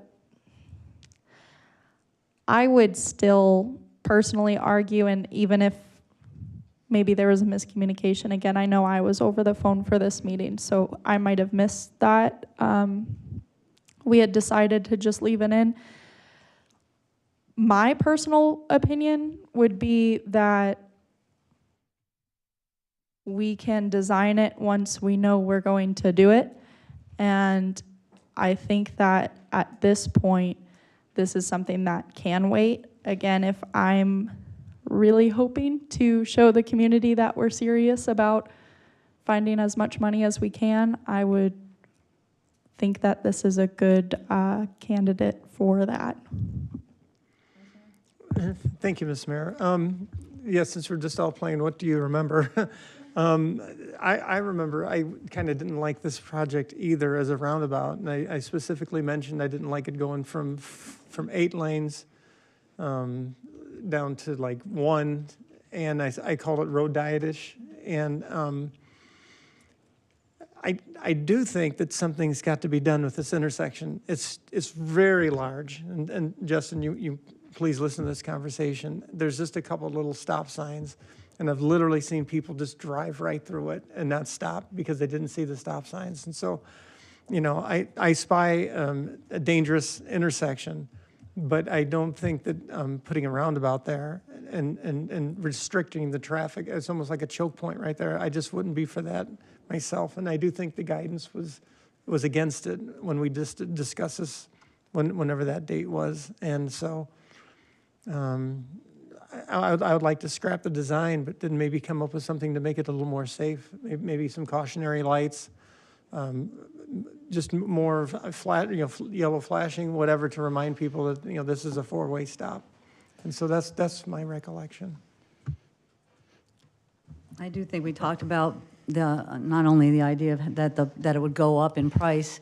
When we did the roundabout out here by the post office, I think the whole thing was $700,000. And then when we looked at what we might do if we were going to do the one on Saguaro and out in the fountains, it was quite a bit more. And in fact, the design was like $300,000 or something. This design is $150,000. This intersection needs attention.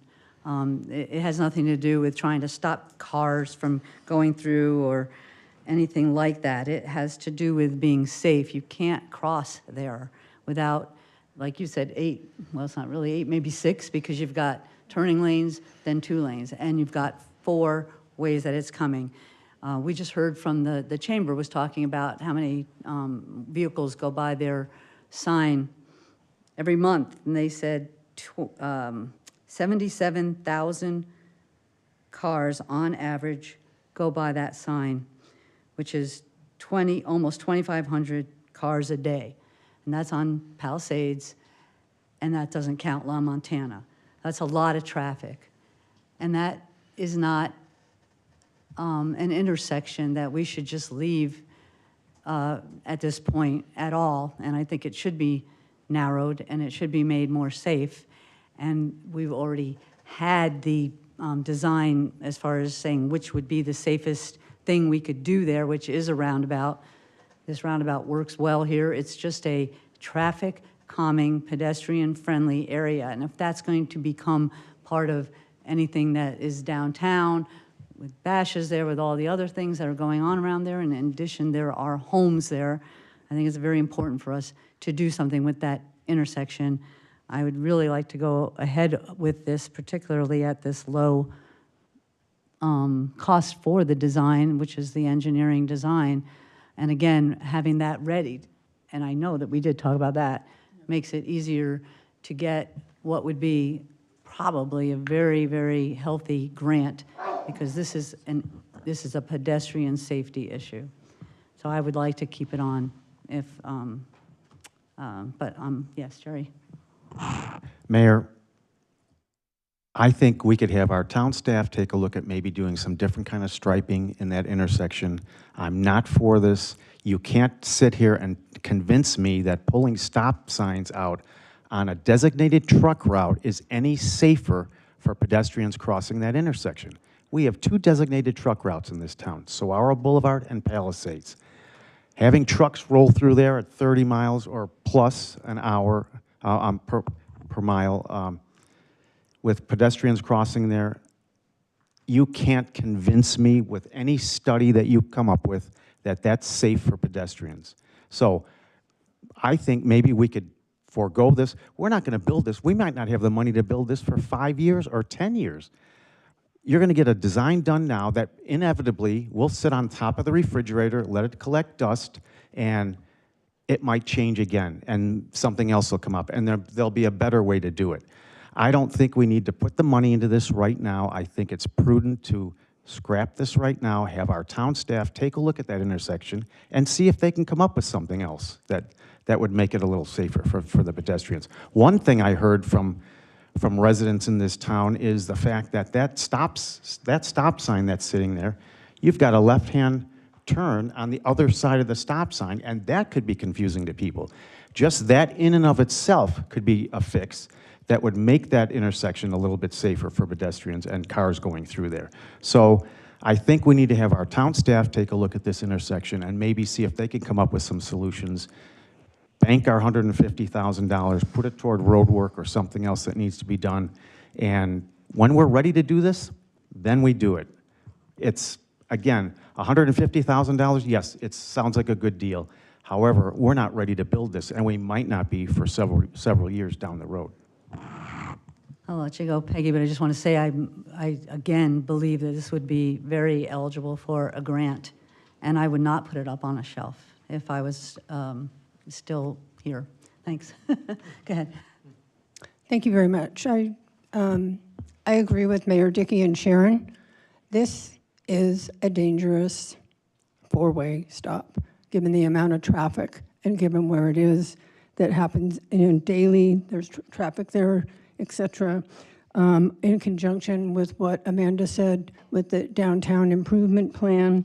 Also, this, I'm not for wasting money on putting other red stoplight flashing, et cetera. That's a Band-Aid. I don't want Band-Aid on this.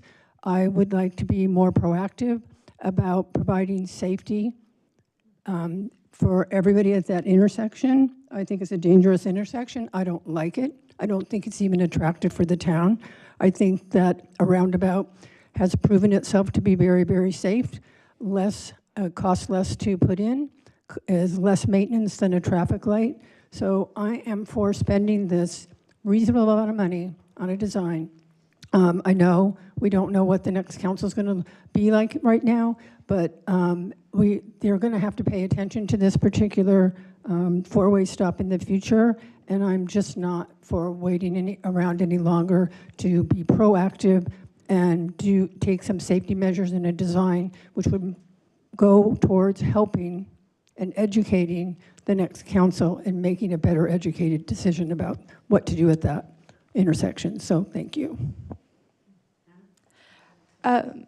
Mayor, really quickly, could you repeat that number that you had mentioned, the amount that go by the chamber sign each month?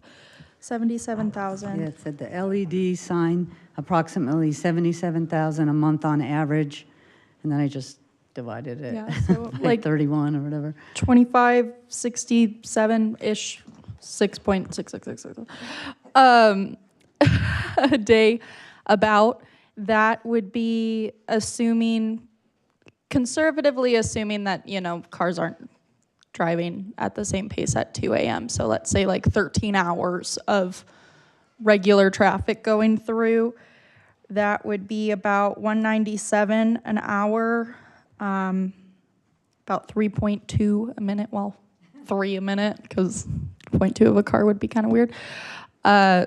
Point being, this is not as busy of an intersection as it is sounding like when we first hear some of these numbers. And that's, I said 13 hours, assuming like 7 a.m. to 8 p.m. because Fountain Hills goes to bed early and good for us, we're healthy. My point being here, this is not an immediate need, and that's why I would also be for not doing it. But at the same time, I believe at the very least we've shown the staff that this is definitely a yellow light, not a green light. So just to help us keep going. I appreciate that. I wanted to ask Justin, because to Jerry's point about staff looking at it, isn't that how we got to the point of this recommendation? Madam Mayor, the intersection analysis was a directive from the mayor and council. Correct. The intersection analysis is done. The analysis showed us the crash history, showed us the types of crashes that were there, and made a strong recommendation for a roundabout in this area. We have 2 lanes in each direction for east and west, and 1 lane in each direction for north and south. And so the east-west legs would be narrowed to 1 lane to enter the roundabout. It wouldn't have an impact on the north-south because they're already single lanes. And the design takes into account the type of road it is, so the design class and the classification identification, which is a truck route. Thank you, Ms. Mayor. Actually, Peggy said something that she's not for, but I would be for, and that would be, what about just the hanging, blinking reds, just to designate that, the stop ahead? I've seen those done with just poles on like chains or something, and they just go up like Christmas lights, and they have blinking reds. Is there just another more cost-effective way that we can make this more safe without either having to do a roundabout or the expense of a whole stoplight situation? Madam Vice Mayor, I don't have the cost available for what you're referencing, which is a span. I simply do not have the cost for that, or am I willing to offer up an analysis on how we could make improvements. The firm that looked at the analysis did make some recommendations, but they were minor in nature in regards to advanced signage to let people know there is a stop sign ahead. Those types of things, just very, very minor in nature. We can certainly look at the intersection, but it's difficult to change human behavior. That's the factor here. I understand, but like what Jerry said, that stoplight being in the middle of the turn lane, it almost does look like that's just for the turn. I don't know. I'm just hoping that if we do red light this tonight or yellow light it, that we can just come up with a reasonable, cost-effective solution just for our safety concerns. And also the fact that it is a truck route, I think that's got to factor into it being a roundabout versus a stop sign. We'll certainly take a look at it and see if there's anything that we think might be able to make improvements. I think the truck route is a good reason for it to be a roundabout. You've got to slow down. You can't go through it. You can't blow through. You can't blow through it. And that's literally why there are so many less accidents. And pedestrians do not cross at the roundabout. They cross away from it. And they have a safe haven in between. They only have to look one way, get to the safe haven, look the other way. So it is proven safer. The other thing is about the stop sign being on where it's located. Where else would it be? So, Madam Mayor, there's a reference. So I'm going to use some little bit of technical term here.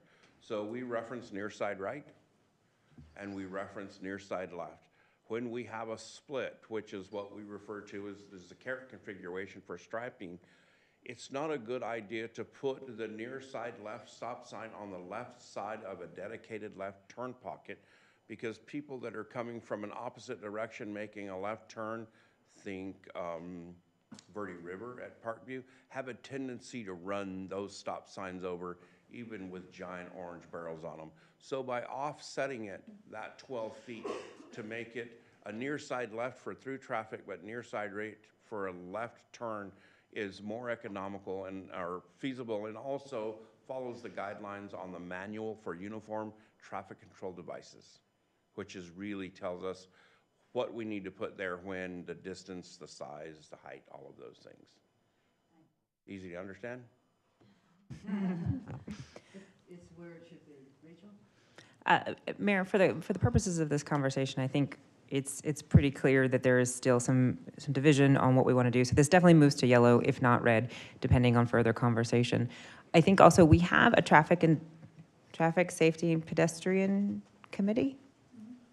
Yes, and I think it might be tomorrow. So perhaps this conversation needs to go to that small group to kind of flesh out, and maybe either future or additional recommendations or review is warranted, and it might make sense to move that conversation to that group so that we can get more input, not just from Justin, but from our engineers and some of our other staff to get a little bit more insight. Does that seem reasonable?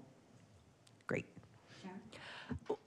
I wanted to discuss the 18-wheelers and trucks driving through a roundabout. If you've driven to Vegas, it's been a long time since I've driven. I think it's Wickenburg, and they have at least two, and I have admitted to you guys before, I'm not the best with my lead foot, so I have followed truckers going through that thing at highway speeds, if not more, and they're capable of handling traffic circles. There is no doubt in my mind. But I do agree we probably should just yellow light this sucker for now. All right, thank you for all that feedback. I think it was really helpful. Just keep in mind that when we're preparing our tentative budget for next month's presentation, we'll have to consider whether we include that $150,000 or not. So it sounds like we're gonna have future conversations on it.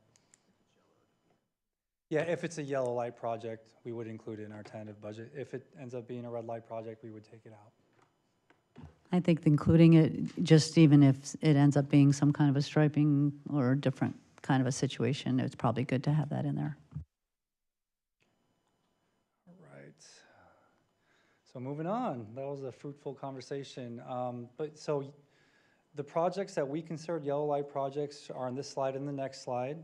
Number one being the community center renovations, phase 3 for $750,000, as well as an alternate funded project, the downtown restroom, which would be paid out of the downtown fund of $475,000.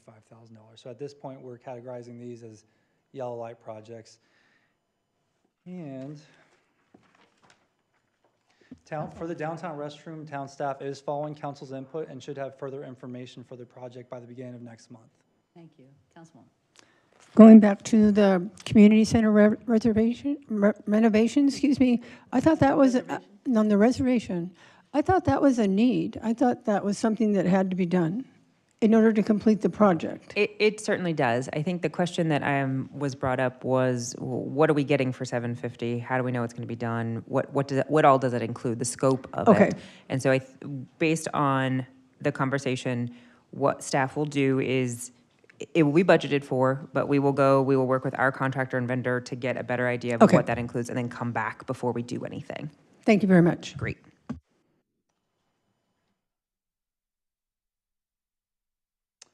And so lastly, for yellow light projects, anything that was a grant-funded project, which would be contingent on obtaining the grant funding, we consider to be yellow light projects as well, which are on your screen. So total yellow light projects for these past two slides equal almost $5 million. Does council have any further discussion or questions about these projects? All right, we're almost, forgot about this one. All right, wayfinding signs. After a fruitful discussion at the last council meeting, it's important to note that council recently directed staff to move forward on the wayfinding signs project with an estimated cost of about $700,000. However, that project has not been incorporated in the proposed budget that we've discussed today. And we will need to determine if we can even incorporate the project into the fiscal year 2025 tentative budget, considering several factors we've discussed today, such as funding availability, as well as the expenditure limitation. Does council have any discussion or questions on the wayfinding signs project? Don't be mad at me. I would rather have the wayfinding signs than the roundabout.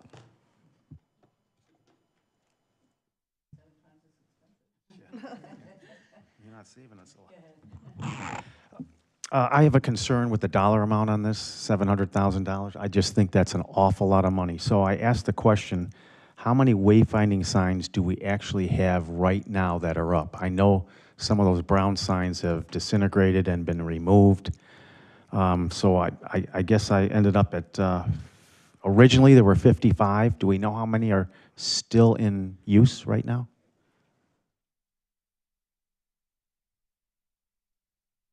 Madam Mayor, Councilmember, there are probably less than a dozen wayfinding signs leading off of Shea. So we had 2 large ones on Shea. One of them was badly damaged and not replaced because of its poor quality. And obviously, the outdated brown ones have been either removed by staff or simply damaged or unreadable. So we're very, very limited. I would say probably less than 12 total. All right, so if we have 12 that are actually serving that purpose right now, I think 40 is the recommended discussion that we had before. Going up to 40, I'm not sure we need 40 more signs in this town.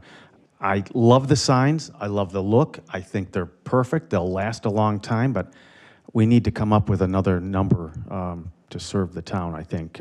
40 to me is just an awful lot of signs, and that $700,000 price tag is up there. Well, we don't even know if that's really the price tag. We're going to get that figured out, aren't we, when we ask them to bid on it or something? That is correct. Okay. We'll know the real number when we open bids. So can I ask this question? Can we get a bid that would include a different set of signs, like 20 signs, 40 signs, 30 signs? Is that possible, do you know? The bid schedule will include, so each classification of sign, the cost for each of those. Okay, all right. Good, thank you. Again, my memory, but Director Weldy, am I correct in thinking that we had discussed maybe lowering the number of the signs in our last conversation? Madam Mayor, Councilmember, correct. There was a discussion on whether or not we could use unit pricing based on the sign classification, and the answer to that is yes. Okay, wonderful. So to further clarify, I support wayfinding signs in town. I support making them more up to date. I do agree that maybe we can afford lowering the number a bit so that the number maybe is a little bit more comparable to the roundabout. But my point being, I think this is something that improves people's ability when they're in town to visit town, and hopefully therefore gets people shopping and dining and spending money and paying for the sign. Yeah, thank you, If I Ms. Mayor. may, when we're discussing the size or the locations and the amount, as we get closer to this, and we'll certainly try to provide a detailed map, each of these are at a strategic location where staff believes that somebody would likely need additional information because it's a great distance in between location A and B. In between there are local streets and other collectors, and people have a tendency to want to turn down those streets. So keep that in mind. As we're eliminating them, we really need to look closely at where they're being eliminated and whether or not we're going to reach that goal, which is to get them to this area, for lack of a better description, or a resort or the hiking amenities. Okay. Thank you, Ms. Mayor. Justin, if you could direct it to you. I'd just like to say yes to this project, but the budget for this at $700,000 is kind of a problematic for me. Now, you stated that we were down to 12 signs, existing wayfinding signs, and that the rest were damaged. What kind of damage happens to a wayfinding sign? Madam Vice Mayor, nature and vehicles. So the previous signs were made of untreated wood and put in the 90s. Oh, so they're not metal? No, ma'am. No, just those downtown things. Just the downtown ones? So you can't powder coat wood, can you? So, yeah, I was hoping that maybe we could renovate the old ones, but I guess that's not going to be, I thought that some of them were directing to. No, okay. So, okay, well, let's try to get a good bid. Councils have been kicking this can down the road. You can sit down, it's okay. Councils have been kicking this can down the road for years. I can't remember if I started coming to council meetings in 2016 or 2017, but it has been a topic of conversation. And I imagine the costs have gone up dramatically since they initially started talking about this. Yeah, the dollar value sucks, but honestly, when you're going into a town, you so appreciate these kinds of signs because you're on your way in and you're excited, and then you're like, well, crap. So I feel like this is very important. The other cities and the other towns have it. I think it is very important for us to do. I also think consistency is important, not just in the sign, but also in the, I'm going to call it location or maybe frequency, because if you drive too many miles and you haven't seen that sign in a while, you wonder, did you yawn and miss it? So I kind of feel like, yeah, it seems like a lot, but I think the locations that were indicated in our last meeting or 2 meetings ago or whenever it was, I feel like that many is probably important. I'm all for this project. Yes, the dollar value stinks, but if we pass it on to councils further down the road, it's going to stink even more. I think we talked about putting mileage on some of these signs too, so that would eliminate some of the repetition too. Yes, I think that was my brilliance. I just thought, like, if we put them on Shea and we put them on the places where people that don't live here, and then just say something or another is 1 mile or 2 miles or 3 miles. The other thing we could do is break it up over a couple years. If the harm, what's the harm of, or is there harm with budgeting it and then not doing it, or like if for some reason we feel like we can do the whole thing in 1 year, or making it a 2-year deal. I really want to do it too. It was like 2018, 2016, something like that. And I'll tell you, it was like going to be $100,000, and so it's a lot different.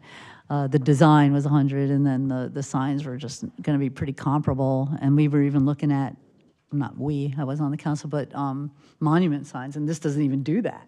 So I'd love to see it happen. I think it's important.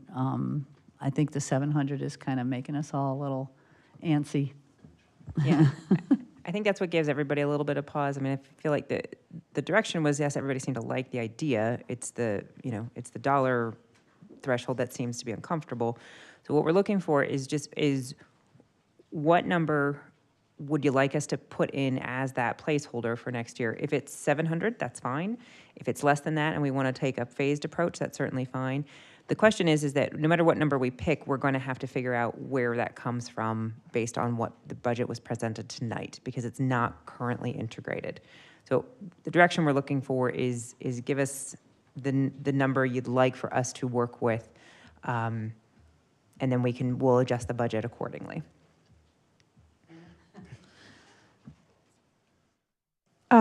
Justin, if I could ask you to get up one more time.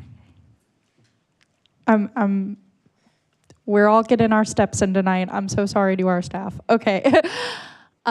If we were to split this into 2 years, if we said 350 and then 350, what would be the challenges for that? Is that something that you would recommend? What do you foresee if that's what we were to do? Madam Mayor, Councilmember, phasing is not uncommon. So what we would have to collectively decide is what classification would we like to start with, or do we want to do a mixed? So do we want to do just some of the ones on Shea, some of the ones on Fountain Hills Boulevard, or do we want to focus on, let's get them off of Shea and get them halfway up, and then we'll bring them into town next year? So it's a discussion that we would obviously need to take a closer look at, and then we would most likely come back with recommendations to the town manager. And then she would obviously get feelers from the mayor and council. Phasing is not unheard of for projects that are this expensive. Justin? So is there a downturn? To some extent. We would probably have to rebid the project for the balance of them. Just for clarification, if we were to do it in two fiscal years like we were proposing, but we were to sort of join the two fiscal, do it at the bridge of the fiscal, so i.e. the end of 25 into FY20, so a June into July sort of installation where for our budgeting purposes, it would be in two fiscals, but from the user perspective, they would all go in. And is that possible? Absolutely. Okay, There's so several there may projects be that bridge options. the fiscal year. Okay. It's just critical that you're, before right now today, letting two of these guys know that you need an additional 200. I was going to ask if we could put a cap of like $500,000 on this project. I don't know if that's reasonable, feasible, but you're going to come back to us if we say, yes, let's phase this in, and your bid comes in lower, of course, then that's the best of both worlds, right? Yeah, and just one brief comment. I know sometimes when you bid projects for a town this small, that you have a hard time even coming up with a bid, and that's been part of the problem that we've had in the past. You're like, well, we put it out for bidding, we got one bid, so do you want it or not? For a project like this, do you expect that we'll get multiple bids? Madam Vice Mayor, surprisingly, the last time we got 3. Okay. And we're delighted when there's more than one. Yeah, so there's a and they chance that, were yeah, somewhat comparable okay. In regards, and they were in the $300,000 range. Okay, so there's a chance that we could be well below 700. There's a possibility, but that was 4 years ago? Yeah. I would just prefer to get the number before we start to phase it or break it down or do less signs. Let's get a number. Understood. I was thinking we could combine a couple ideas and one, really like our town manager's idea for it effectively still being the same item, but splitting that toward the end of fiscal year 25 to beginning of 26. The other part that I was hoping to maybe discuss further is I like the idea of putting a slightly lower cap on this. Maybe the 500,000 is this is what we're willing and able to spend on this. And then we say 250 in this year and 250 in next year, but maybe I'm piecemealing this too much at this point. But Well, what are the ramifications? So obviously this is just a preliminary work study session for our budget. So if we waited for you to get some of those numbers back, what would that mess you guys up? Mayor, council, another challenging question. Essentially, in the end, we have not incorporated it into the budget process yet. And in the end, for the tentative budget that we present to council next month, we have to consider the expenditure limitation. And so therein lies the challenge. We just don't have the full picture yet. We're getting there. So it's hard to give you definitive yeses or nos or what's going to work. Like, for example, the $150,000 for the roundabout, if that becomes a red light project, that frees up $150,000. That was kind of already included in the budget. So that would make it more palatable. So I think it just depends on how this process goes. But based on council discussion, if you want to do 500,000, for example, Councilwoman Toth mentioned 500,000 total, 250,000 next year, 250,000 the following year. That makes things a little bit easier from the expenditure limitation consideration standpoint, but we won't know until we go through the calculations. Can we just leave the money in for right now as a placeholder? And then when we know a little bit more about what the price will be, then we can take a look at it and adjust it accordingly? Councilwoman, it's not in the proposed budget we've discussed today at all. Yeah, so we would have to include it at whatever amount we receive direction on in the tentative budget process. Okay, thank you. Are there ramifications to, so we would get one bid, that'd be great, and we would just have to know that that would be an obligation. So if whatever the next fiscal year brought, we would still have to continue and complete the project, right? I mean, if we did one bid, but it would still come from 2 different years. I kind of like the 500,000 idea because I think that would save that would put quite a bit of money into the budget, but it would also sort of self-limit, maybe not with 40 signs or whatever, and we'd have to make some decisions. That might be something we could, the 250. I think it's important to note that at the earliest, it would be the very last meeting in June before we would be able to put this project together, advertise it, and get bids and sort through that. Realistically, it would be after the summer break when we would know the true cost. So keep that in mind. We have an estimate now. The true cost we won't know until we actually open bids.